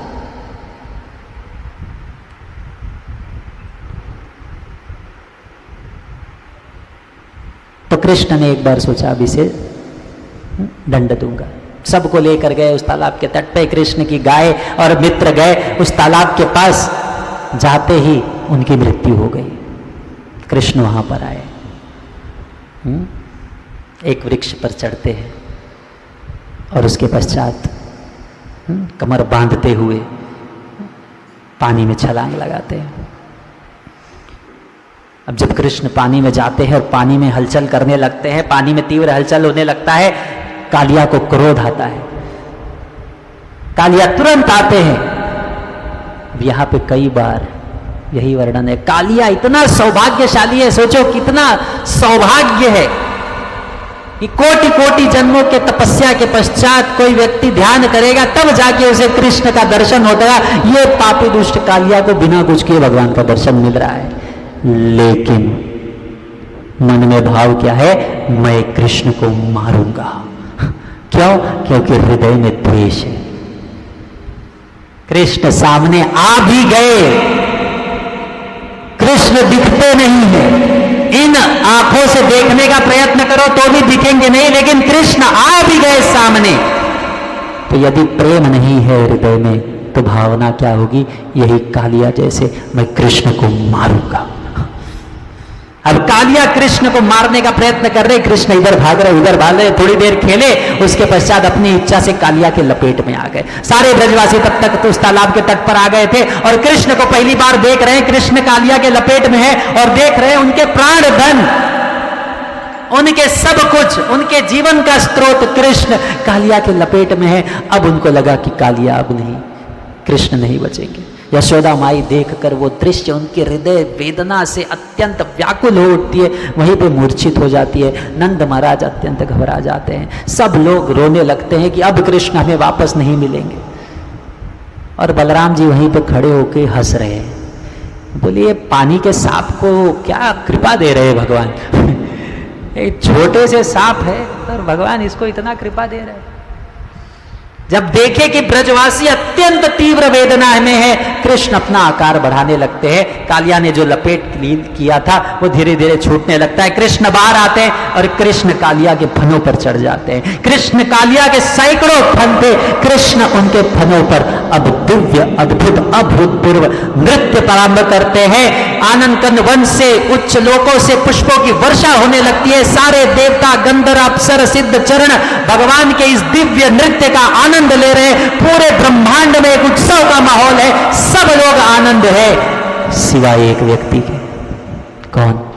कालिया। क्योंकि भगवान जब नृत्य कर रहे हैं तो ये प्रत्येक पग कृष्ण का कालिया के सिर पे एक वज्र के जैसे प्रहार कर रहा है। कालिया उसको सिर्फ एक फन उठाते थे भगवान को मारने के लिए, कृष्ण उसी फन पर दूसरा पैर रखते थे। फिर इस प्रकार से नृत्य कर रहे हैं और फिर कालिया को विष की उल्टियां होने लगी, खून की उल्टियां होने लगी, धीरे धीरे उनका शक्ति कम होने लगा।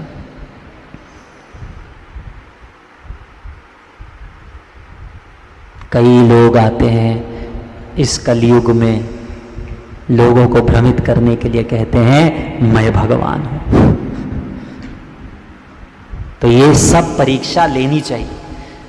अगर कोई कहे मैं भगवान हूं, उनके पास जाके एक सांप छोड़ दो, बोले आपको नाचना नहीं, खड़े रहना है, भाग जाएंगे। या फिर गोवर्धन पर्वत उठा के दिखाओ, या फिर विराट रूप दिखाओ, बोले ये सब तो नहीं होगा। फिर क्या कर सकते हो? कृष्ण ने 1 लाख गर्लफ्रेंड थी, मैं 4-5 तो घुमा ही सकता हूँ, इतना मैं नकल कर सकता हूँ अपनी छोटी सीमा के साथ। यही हम कर सकते हैं।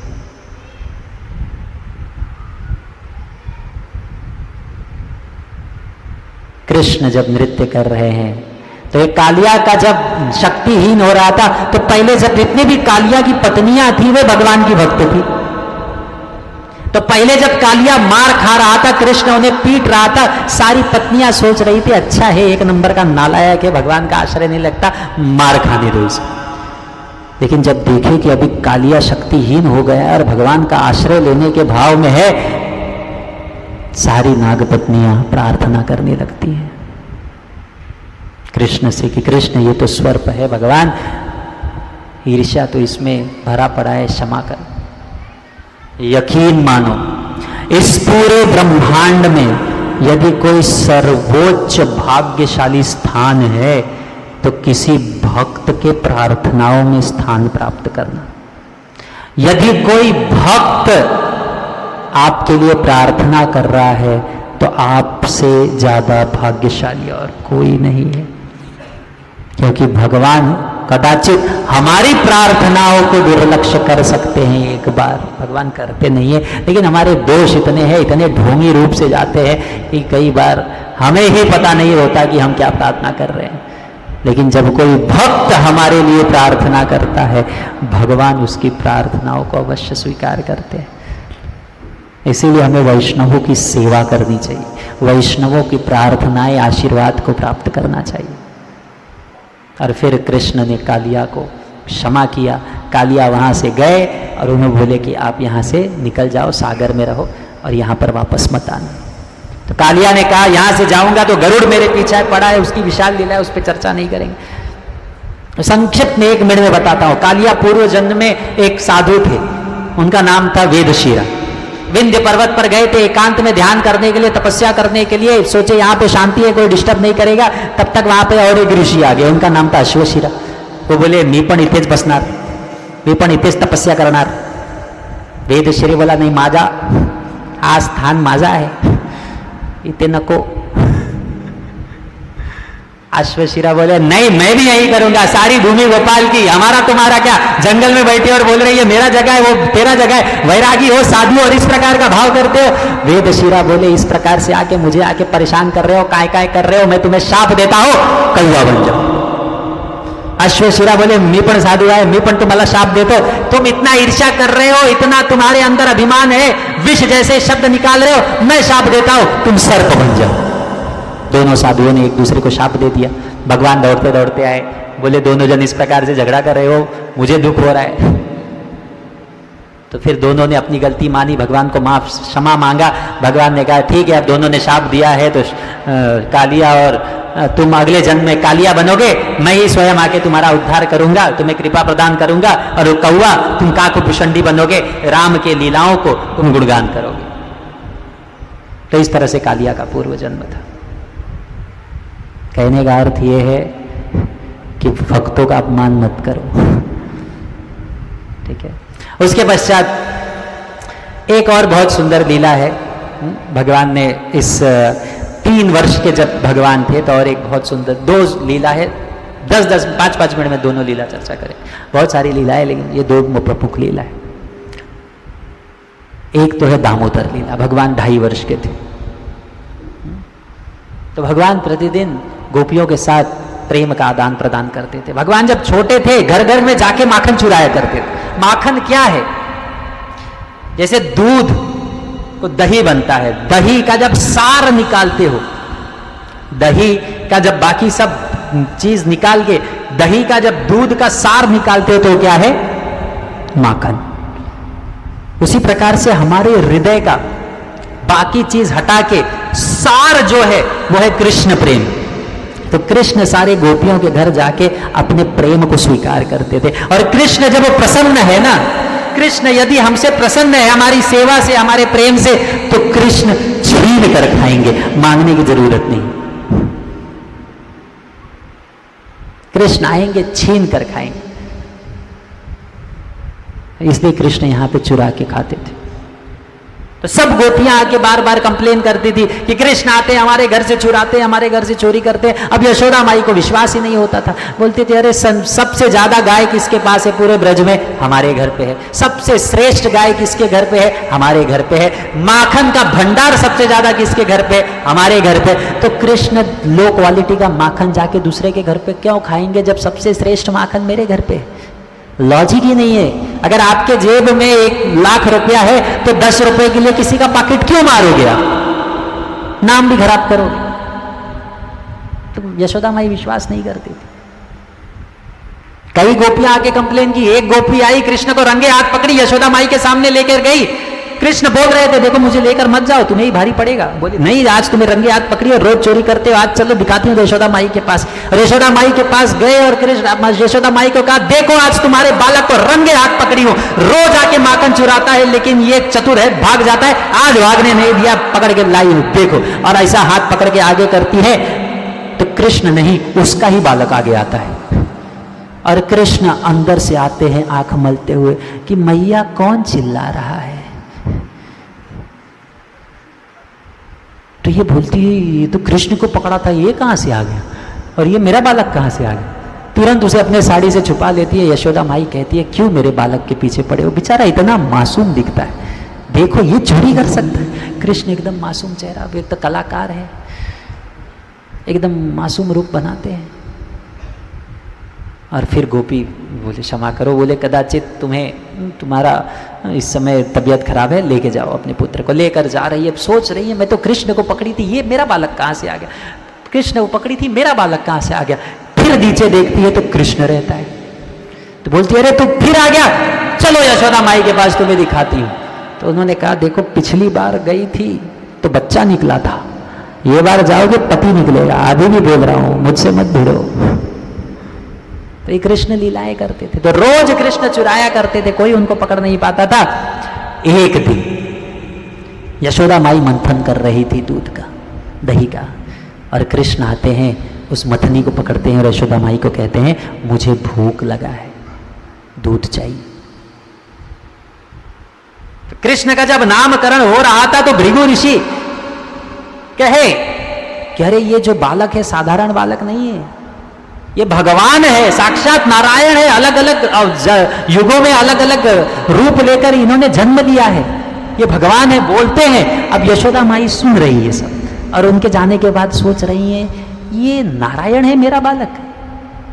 बिजली चमकती है, ये दौड़ के आता है मेरे पास डर के, भूख लगता है तो दौड़ा दौड़ा आता है कि दूध पीना है। ये भगवान है, ये साधु संत कुछ बोलते रहेंगे, ये मेरा पुत्र कृष्ण है और मैं इसकी माता हूं, इसकी सेवा करना मेरा कर्तव्य है।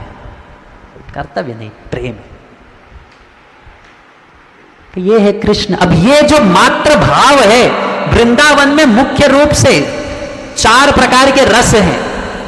दास्य रस, आप भगवान के सेवक के रूप में सेवा कर सकते हो। साख्य रस, भगवान के मित्र के रूप में आप भगवान से संबंध स्थापित कर सकते हो। दास्य रस, साख्य रस, वात्सल्य रस, यशोदा माई, नंद महाराज जैसे वात्सल्य भाव में, माता पिता के भाव में सेवा कर सकते हो। और उसी प्रकार से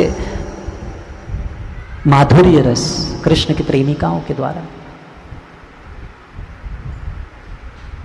तो ये जो रस है ये कृष्ण की कृपा से प्राप्त होगा। ये ढोंग करके, नौटंकी करके, नकल करके नहीं प्राप्त होगा कि बाजार से, एक मार्केट से एक कोई विग्रह खरीद के लेके आ जाओ और लाला लूलू करने लगो और हृदय में प्रेम नहीं है और नौटंकी करने लगो। नहीं, पहले साधना करना है, सेवा करना है। भाव जो है वो कृष्ण प्रदान करेंगे जब हमारी सेवा से, साधना से, गुरु की प्रामाणिक सेवा, वैष्णवों की सेवा से जब गुरु प्रसन्न होंगे, भगवान प्रसन्न होंगे, तब ये भाव हमें वो प्रदान करेंगे,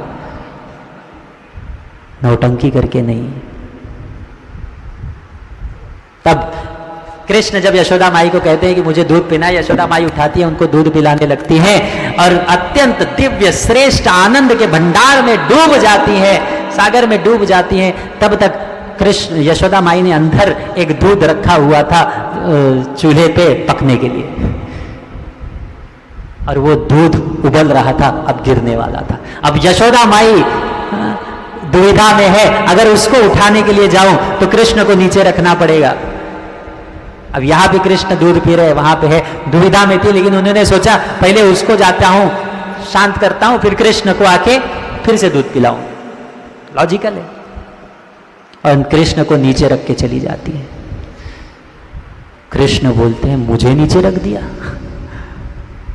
मुझे नीचे रख दिया। तो कृष्ण बहुत तीव्र प्रेमी है, जिससे प्रेम करते छोड़ते नहीं है। एक बार भूत पकड़ ले छोड़ देगा, लेकिन ये नंद का पूत पकड़ ले तो छोड़ेगा नहीं। ये कृष्ण है। तो इसीलिए कृष्ण बोले मुझे नीचे रख दिया, क्रोध आया। वहीं पे एक सामान रखा हुआ था, उससे लेकर उसी मथनी जो कर रही थी उस पर मारा, दूध दही मक्खन सब बाहर, और मटके फोड़ दिए।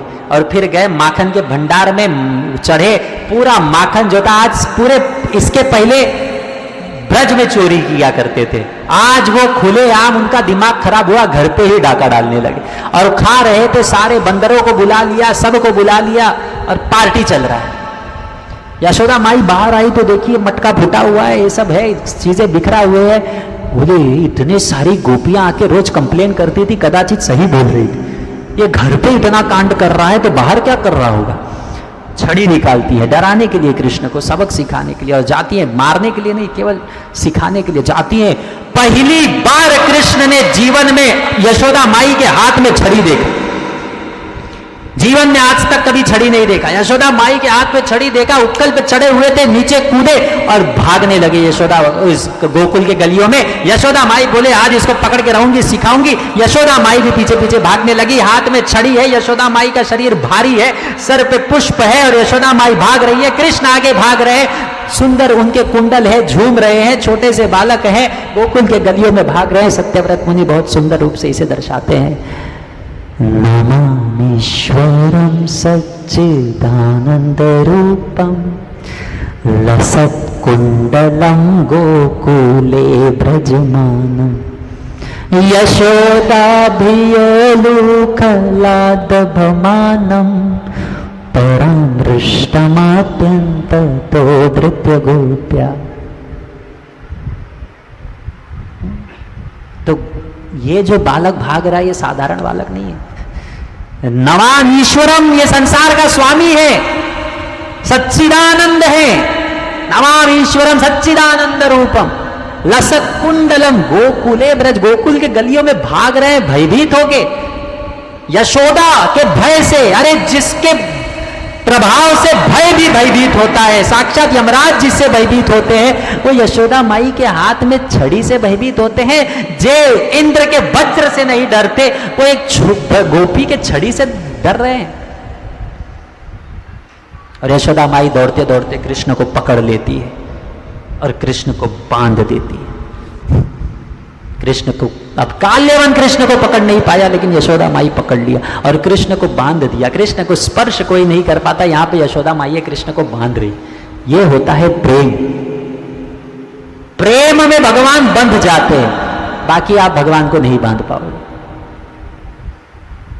रुदंतम मुहुर्नेत्रम युग्मम मृजंतम, भगवान आज खुद ही अपने हाथों से अपने आंसुओं को पूछ रहे हैं।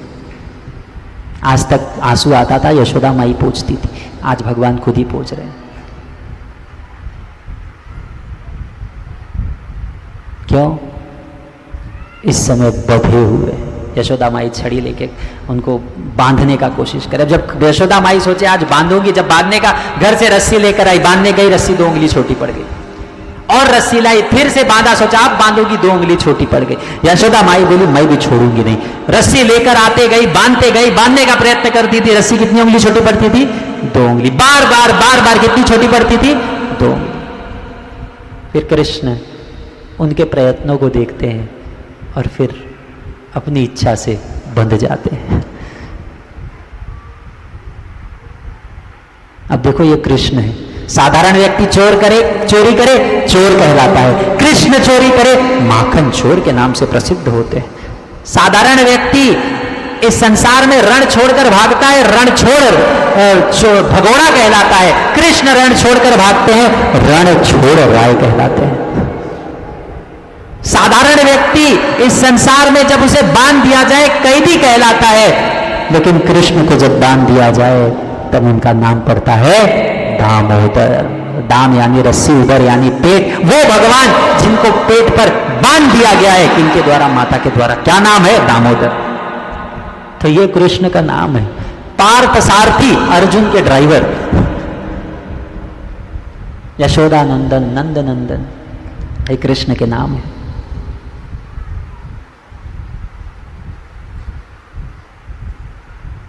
अभी बलराम जी वहां पर आते हैं, यशोदा माई बांध के चली जाती है, बलराम जी आते बोलते कान्हा तुम्हें बांध दिया है किसने? बोले हाँ माता ने बांधा।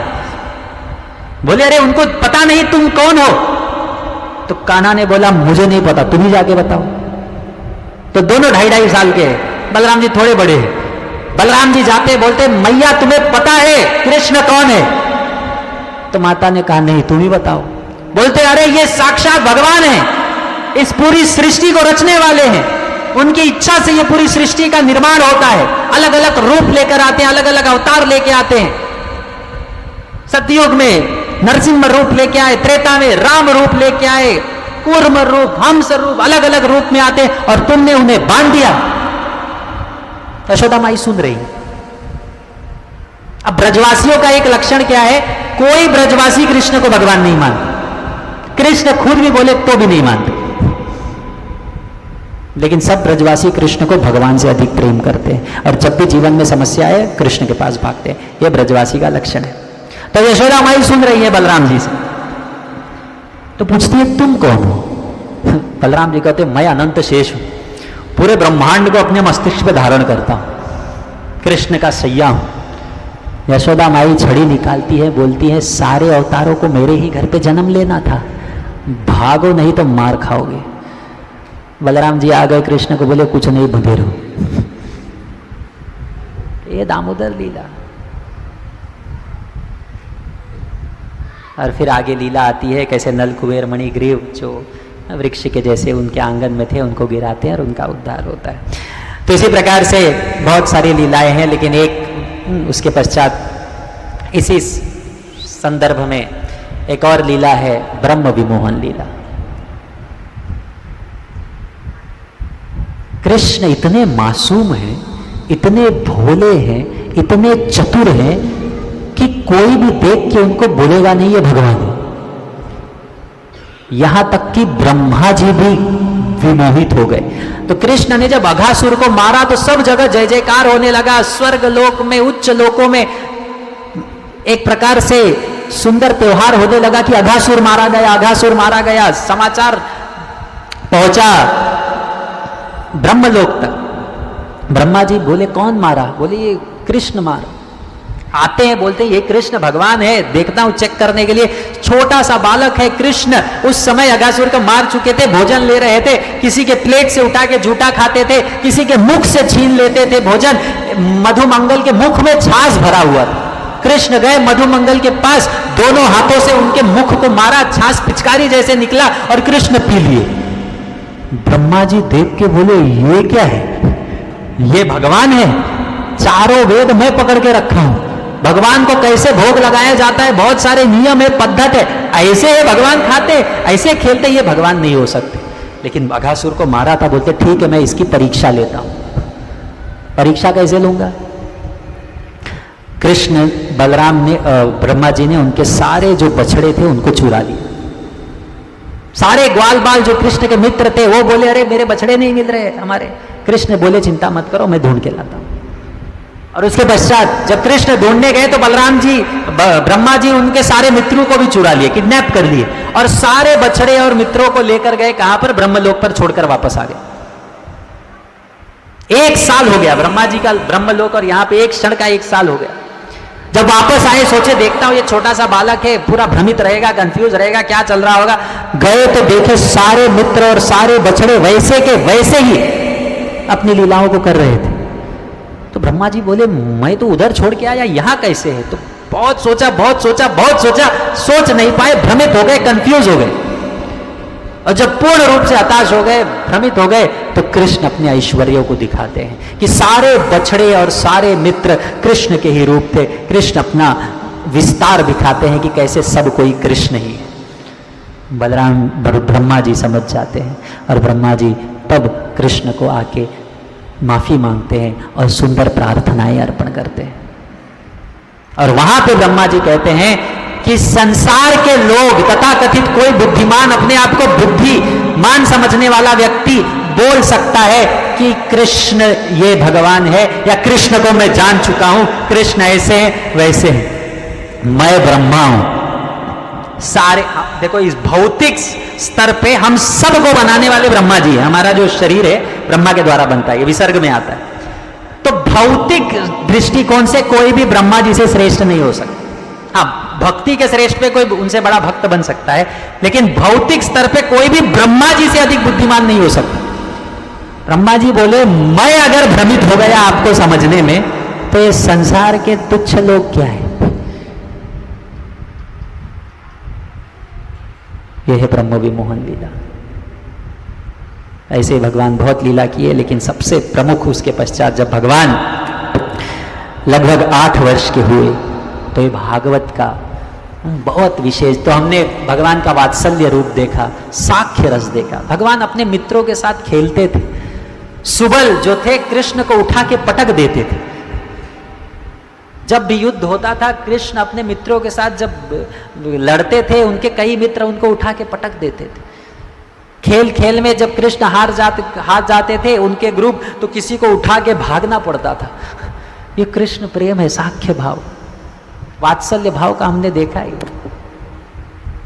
और उससे ऊपर है माधुर्य भाव। अब माधुर्य 2 प्रकार का है, एक स्वकीय, एक परकीय।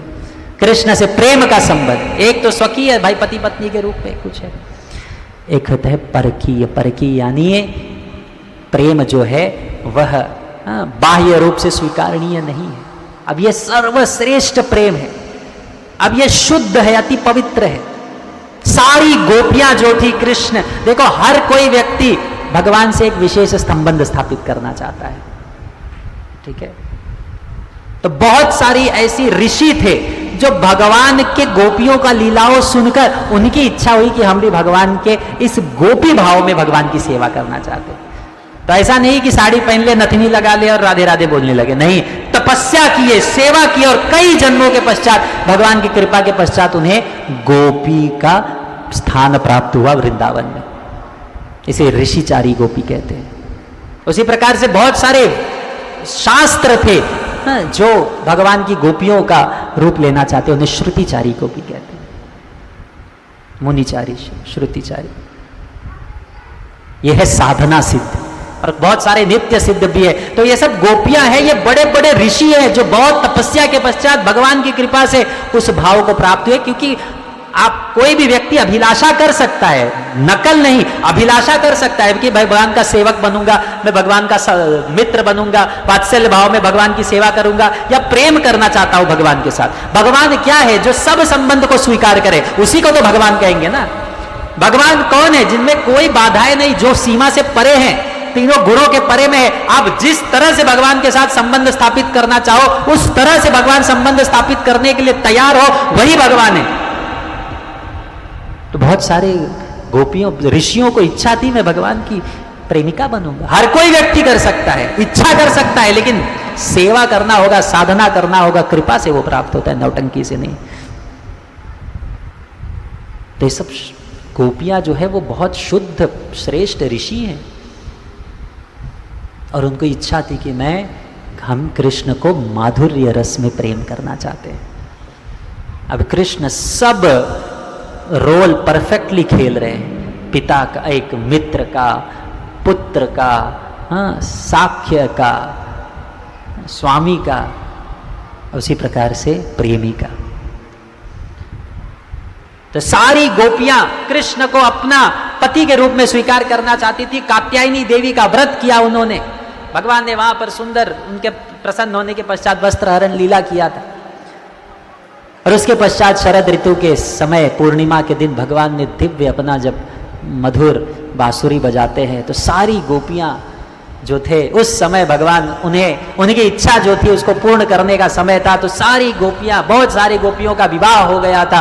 बहुत सारी गोपियां जो थी वे अलग अलग कार्यों में थी। कोई बच्चे को भोजन दे रही थी, कोई गायों को सेवा कर रही थी, कोई भोजन परोस रही थी, अपने घर में अलग अलग प्रकार की सेवा कर रहे थे। सब गोपियों ने जब कृष्ण का मधुर मुरली सुना, सब भागते भागते उस वन में गए, वंशीवट के पास। अब ये माधुर्य रस की पूर्णता है, ये रास लीला। अब ये रास लीला अत्यंत पवित्र है और वास्तव में हमारी योग्यता नहीं है उसके बारे में चर्चा करने की, क्योंकि ये सर्वश्रेष्ठ प्रेम है। जैसे दास्य रस के ऊपर साख्य रस है, साख्य रस में मित्रता का भाव है लेकिन दास्य रस भी है। उसके ऊपर है वात्सल्य रस, वात्सल्य जो पिता होते हैं उनमें दास्य भी होता है, सेवा करते हैं, साख्य भी होता है, मित्र का होता है, लेकिन एक शासन और एक प्रोटेक्शन का भी भाव रहता है, संरक्षण का। माधुर्य रस, उसमें नीचे के तीनों रस रहते हैं, वो सर्वोच्च रस है। और उसमें भी परकीय रस। तो भौतिक जगत क्या है? आध्यात्मिक जगत का ऊर्ध्वमूलम अधः शाखा, हमने चर्चा किया था ना, उल्टा। तो इसलिए आध्यात्मिक जगत में जो सबसे ऊपर है वो भौतिक जगत में कहां होगा? सबसे। इसीलिए इस संसार में अगर कोई सोचे कि मैं परकीय रस का अनुभव करता हूं, हाँ, तो ये सबसे अधम है, सबसे घृणित है। अब ये सारी गोपियां हमने क्या सुना? ये कौन थी? ऋषि थी, नित्य सिद्ध, साधना सिद्ध। दूसरा, कृष्ण की आयु 8 वर्ष। कितनी आयु है? 8 वर्ष। और ये सारी गोपियां कौन है? कृष्ण। हम सब कृष्ण के अंश हैं, हम प्रकृति हैं, भगवान से आए हैं। हमारे एक शिक्षा गुरु को एक व्यक्ति ने पूछा, कृष्ण ने दूसरी की पत्नी को क्यों बुलाया? तो स्वामी जी ने कहा, तुम्हारी पत्नी भी कृष्ण की ही है, तुमने उनकी पत्नी को लिया है, उसका क्या? हर एक जीवात्मा भगवान का है, प्रत्येक जीवात्मा भगवान का है। स्त्री पुरुष ये शरीर तो इस संसार में प्राप्त होता है, इस शरीर में हम पुरुष है, अगले शरीर में स्त्री होंगे या इस अलग अलग होगा। प्रत्येक जीवात्मा प्रकृति है, परा प्रकृति या परा प्रकृति। हम प्रकृति, हम भगवान के सेवक हैं, हम भगवान के हैं।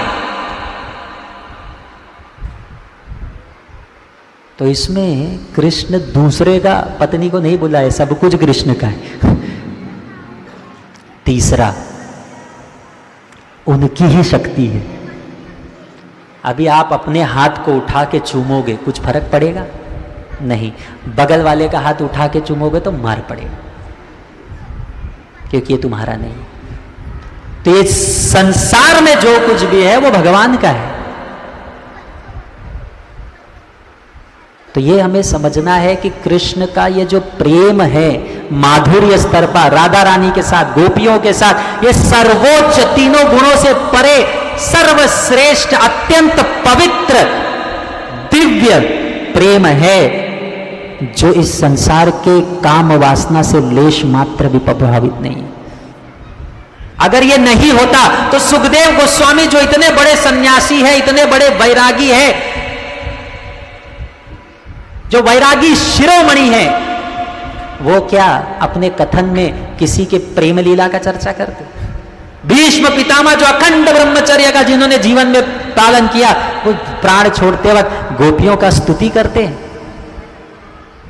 इतने ऋषि, इतने आचार्य क्या स्तुति करते? ना। इस संसार में जब स्त्री पुरुष आता है तब हम समझते हैं ये काम वासना से प्रेरित है। गोपियां और भगवान ये काम वासना से प्रेरित नहीं है, ये तीनों से परे है। और उनमें सर्वश्रेष्ठ कौन है? श्रीमती राधा रानी। राधा रानी कौन है? सबसे पहले सारी गोपियां राधा रानी का विस्तार है। राधा रानी कौन है? राधा रानी कृष्ण ही है। राधा कृष्ण में कोई अंतर नहीं। राधा पूर्ण शक्ति, कृष्ण पूर्ण शक्तिमान, दुई वस्तु भेद नहीं, शास्त्रेर प्रमाण। ये दोनों वस्तुओं में किसी प्रकार का भेद नहीं है। सूर्य और सूर्य का किरण एक है या अलग है? उसको अलग कर सकते हैं हम। वैसे ही कृष्ण और राधा रानी एक है, अलग नहीं। और सारे जो राधा गोपियां हैं, राधा रानी का विस्तार है। राधा कृष्ण एक आत्मा, दुई देहधारी, अन्यो न विलास रस आस्वादन करी। राधा कृष्ण एक हैं, दो रूप धारण किए, और वो वापस से जब एक होते हैं तब वो कौन है? श्री चैतन्य महाप्रभु। तो श्री चैतन्य महाप्रभु राधा रानी का भाव लेते हुए स्वयं कृष्ण पुनः जब आते हैं तो कौन सा रूप धारण करते हैं? श्री चैतन्य महाप्रभु, करुणा अवतार, करुणा के सागर। ठीक है, तो ये है रास लीला। तो रास लीला सर्वोच्च उच्च लीला है, और हम केवल इसे शुद्ध भक्तों के द्वारा ही सुनना चाहिए। ये याद रखो, जैसे दूध है अत्यंत श्रेष्ठ है, लेकिन स्पर्श अगर सर्प द्वारा हो जाए वही दूध क्या हो जाएगा? विष हो जाएगा। उसी प्रकार से रास लीला अत्यंत श्रेष्ठ कथा है, लेकिन अगर कामुक व्यक्ति के द्वारा, ढोंगी व्यक्ति के द्वारा, भोगी व्यक्ति के द्वारा इसको सुनेंगे तो यही सबसे बड़ा विनाश भी करेगा। इसलिए रास लीला साधारण रूप से चर्चा नहीं होता। कोई उच्च पद पे है, उनके द्वारा ही हम सुन सकते हैं। यह है रास लीला। उसके पश्चात कृष्ण बड़े होते हैं। अब रास लीला हुआ 8 वर्ष की आयु। अब कृष्ण 11 वर्ष के हो गए। कंस ने बहुत राक्षस भेजा, कुछ नहीं हुआ, तो अक्रूर को भेजा, बोले जाओ कृष्ण को बुला के लाओ। ठीक है, तो कृष्ण अक्रूर जाते हैं। अब सारे ब्रजवासी अब कृष्ण को लेकर जाने के लिए कोई आया हुआ है, वो बोले हम कुछ दिन में वापस आ जाएंगे। यशोदा माई और गोपियां जानती थी कृष्ण वापस नहीं आएंगे, जाने ही नहीं दे रही थी। किसी प्रकार से कृष्ण वहां से जाते हैं, वो लीला बड़ी, हम उसमें नहीं जाएंगे। लेकिन सब ब्रजवासी अब जानते थे कृष्ण हमारे प्राण है, अब हमको छोड़कर जा रहे हैं, ये वापस नहीं आएंगे। कृष्ण मथुरा में प्रवेश करते हैं। जब मथुरा में प्रवेश करते हैं, देखो कृष्ण अभी कंस के पास आए नहीं, कृष्ण मथुरा में प्रवेश करते हैं। अब कृष्ण थोड़ा, अब वृंदावन में भगवान ने कोई अस्त्र शस्त्र नहीं उठाया, यहां तक कि कंस को मारते तक भी भगवान ने कभी अस्त्रों का प्रयोग नहीं किया। हाथों से, लातों से, घूसों से, सबसे मारा। बकासुर को हाथ से मारा, केशी के मुख में हाथ डाल दिया, ले धेनुकासुर को उठा उठा के फेंक दिया, कालिया को पैरों से मारा, यही सब यूज किए। कभी शस्त्र, अस्त्र, चक्र कुछ उपयोग नहीं किया। तो वृंदावन में जब मथुरा में प्रवेश, पहली बार भगवान मथुरा में कृष्ण बलराम प्रवेश कर रहे हैं, सारे मथुरावासी कृष्ण को देखकर आश्चर्यचकित, भगवान के इतना सौंदर्य का गुणगान सुने हुए थे, आज स्वयं अपनी आंखों से भगवान के सौंदर्यता को देख रहे थे, अत्यंत प्रसन्न थे। भगवान कृष्ण और बलराम राजा के जैसे घूम रहे थे, राजकुमारों के जैसे घूम रहे थे, दिव्य उनका तेज था। और पहले वहां पर आते हैं, एक स्थान पर उन्हें कुछ कपड़े दिखते हैं, वो सोचते हैं ये कपड़े हम लेंगे। तो धोबी था एक, उस धोबी को जाकर बोलते हैं कि ये कपड़े हमें चाहिए। अब भगवान थोड़ा अपने वृंदावन में प्रेम की भाषा करते थे, कोई मारने आया उसी को मारते थे, लेकिन भगवान अब थोड़ी लीला बदल रहे हैं, सारे दुष्टों का संहार चालू कर रहे हैं। तो जो कपड़ा धोने वाला था वो थोड़ा अहंकारी था, कंस का सेवक था। उन्होंने कहा अरे ये कपड़े राजा के हैं और तुम तुच्छ व्यक्ति इस कपड़े को लेना चाहते हो, तुम्हारा स्थान है, वापस से ऐसे मत मांगना, दंड मिलेगा। कृष्ण ने अपने हाथों से ऐसा मारा, उसका गला कट के नीचे गिर गया। और फिर कृष्ण और बलराम खुद ही कपड़े उठा लिए और फिर आगे गए। थोड़ी देर के बाद एक दर्जी मिला, तो दर्जी के पास गए, बोले थोड़े और कपड़े, अच्छे अच्छे कुछ कपड़े हैं तो मिलेगा। तो वो दर्जी भक्त था भगवान का, तो उन्होंने बहुत सुंदर कपड़े प्रदान किए।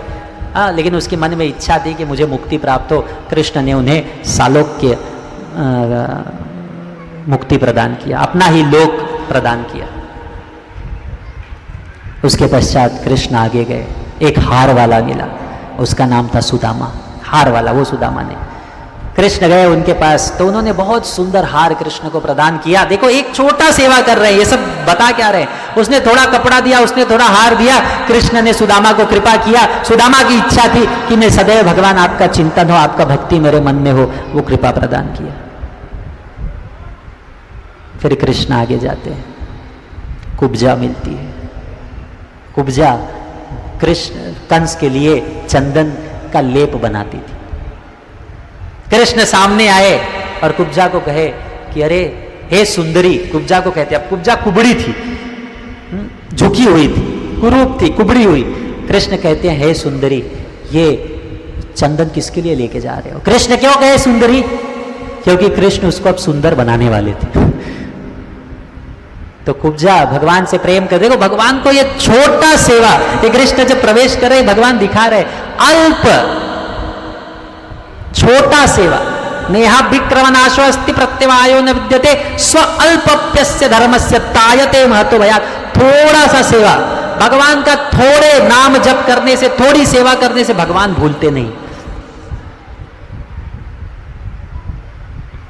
कुब्जा ने कहा मैं तो ये चंदन कंस के लिए बनाती हूं, लेकिन आपको देखकर लगता है आप ही इसके वास्तविक स्वामी हो, मैं चंदन आपको लाती हूं।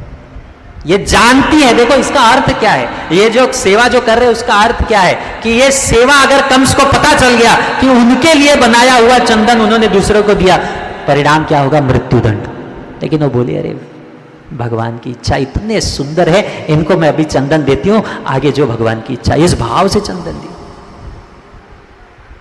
भगवान ने उनके दोनों अंगूठों पर पैर रखा और अपने दोनों हाथों से उनको यहां पकड़ा और कुब्जा को ऐसे खड़ा कर दिया। और उसी क्षण वो कुबड़ी कुरूप बाह्य दृष्टिकोण से जो कुब्जा थी, अत्यंत सुंदर दिव्य तेजस्वी रूप में परिवर्तित हो गई। हमारे जितने भी दोष है, लेश मात्र सेवा से, भगवान के स्पर्श से उद्धार हो जाता है। उसके पश्चात आगे गए, एक जगह पे धनुर्यज्ञ चल रहा था। कृष्ण और बलराम गए, वो धनुर को उठाए कृष्ण ने, और उठाते ही उस धनुष को तोड़ दिया। और सारे जो कंस के सेवक थे उनके आक्रमण किया, तो उसी धनुष से सबको मार दिया। दिन समाप्त हुआ, कृष्ण सो गए। अगले दिन उठे, अब कंस ने बुलाया था युद्ध के लिए, मल्ल युद्ध के लिए। कृष्ण और बलराम का बहुत गुणगान सुना, मल्ल युद्ध के लिए बुलाया था। अब कृष्ण बलराम जाते हैं तो रास्ते में एक हाथी खड़ा किया था कंस ने, कुवलया पीड़, विशाल हाथी था। अब उसको मदिरा उदिरा पिला के और पागल बना के रखा था हाथी कि कृष्ण जब आएंगे तो उसके ऊपर आक्रमण करेंगे। कृष्ण जब आते हैं, कुवलया पीड़ द्वारा उस हाथी पर आक्रमण करवाया जाता है, हाथी से आक्रमण करवाया जाता है। कृष्ण कुछ देर खेलते हैं, कृष्ण और बलराम। उसके पश्चात उस हाथी को उठा के पटकते हैं, उसका जो दांत था उसको तोड़ते हैं और उसी दांत से उस हाथी को मार देते। बहुत भयंकर विशाल शक्तिशाली हाथी था, लेकिन कृष्ण उसे मार देते और बलराम जी दूसरा दांत तोड़ लेते। अब कृष्ण और बलराम, अभी तक उस युद्ध मैदान में सब लोग उपस्थित है कि कृष्ण बलराम आएंगे, सब लोग प्रतीक्षा कर रहे, और कृष्ण बलराम बाहर अभी हाथी को मारे। और जब हाथी को मारे तो पसीना आता है, तब कृष्ण को पसीना आया हुआ, तो पहली बार, और दोनों जन ने अपने हाथों पे क्या लिया था? उस हाथी का दांत। तो पहली बार उस युद्ध भूमि में, प्रांगण में जब कृष्ण प्रवेश कर रहे थे, हाथों में हाथी का दांत था, पसीने आ रहे थे, उस हाथी के रक्त के कुछ छींटे उनके मुख पे गिरे हुए थे। इस रूप से कंस पहली बार कृष्ण को देखते। और हर कोई व्यक्ति कृष्ण को अलग अलग रूप में देखता है। वहां पे जितने भी कृष्ण के शत्रु थे, कृष्ण को काल रूप में देख रहे थे।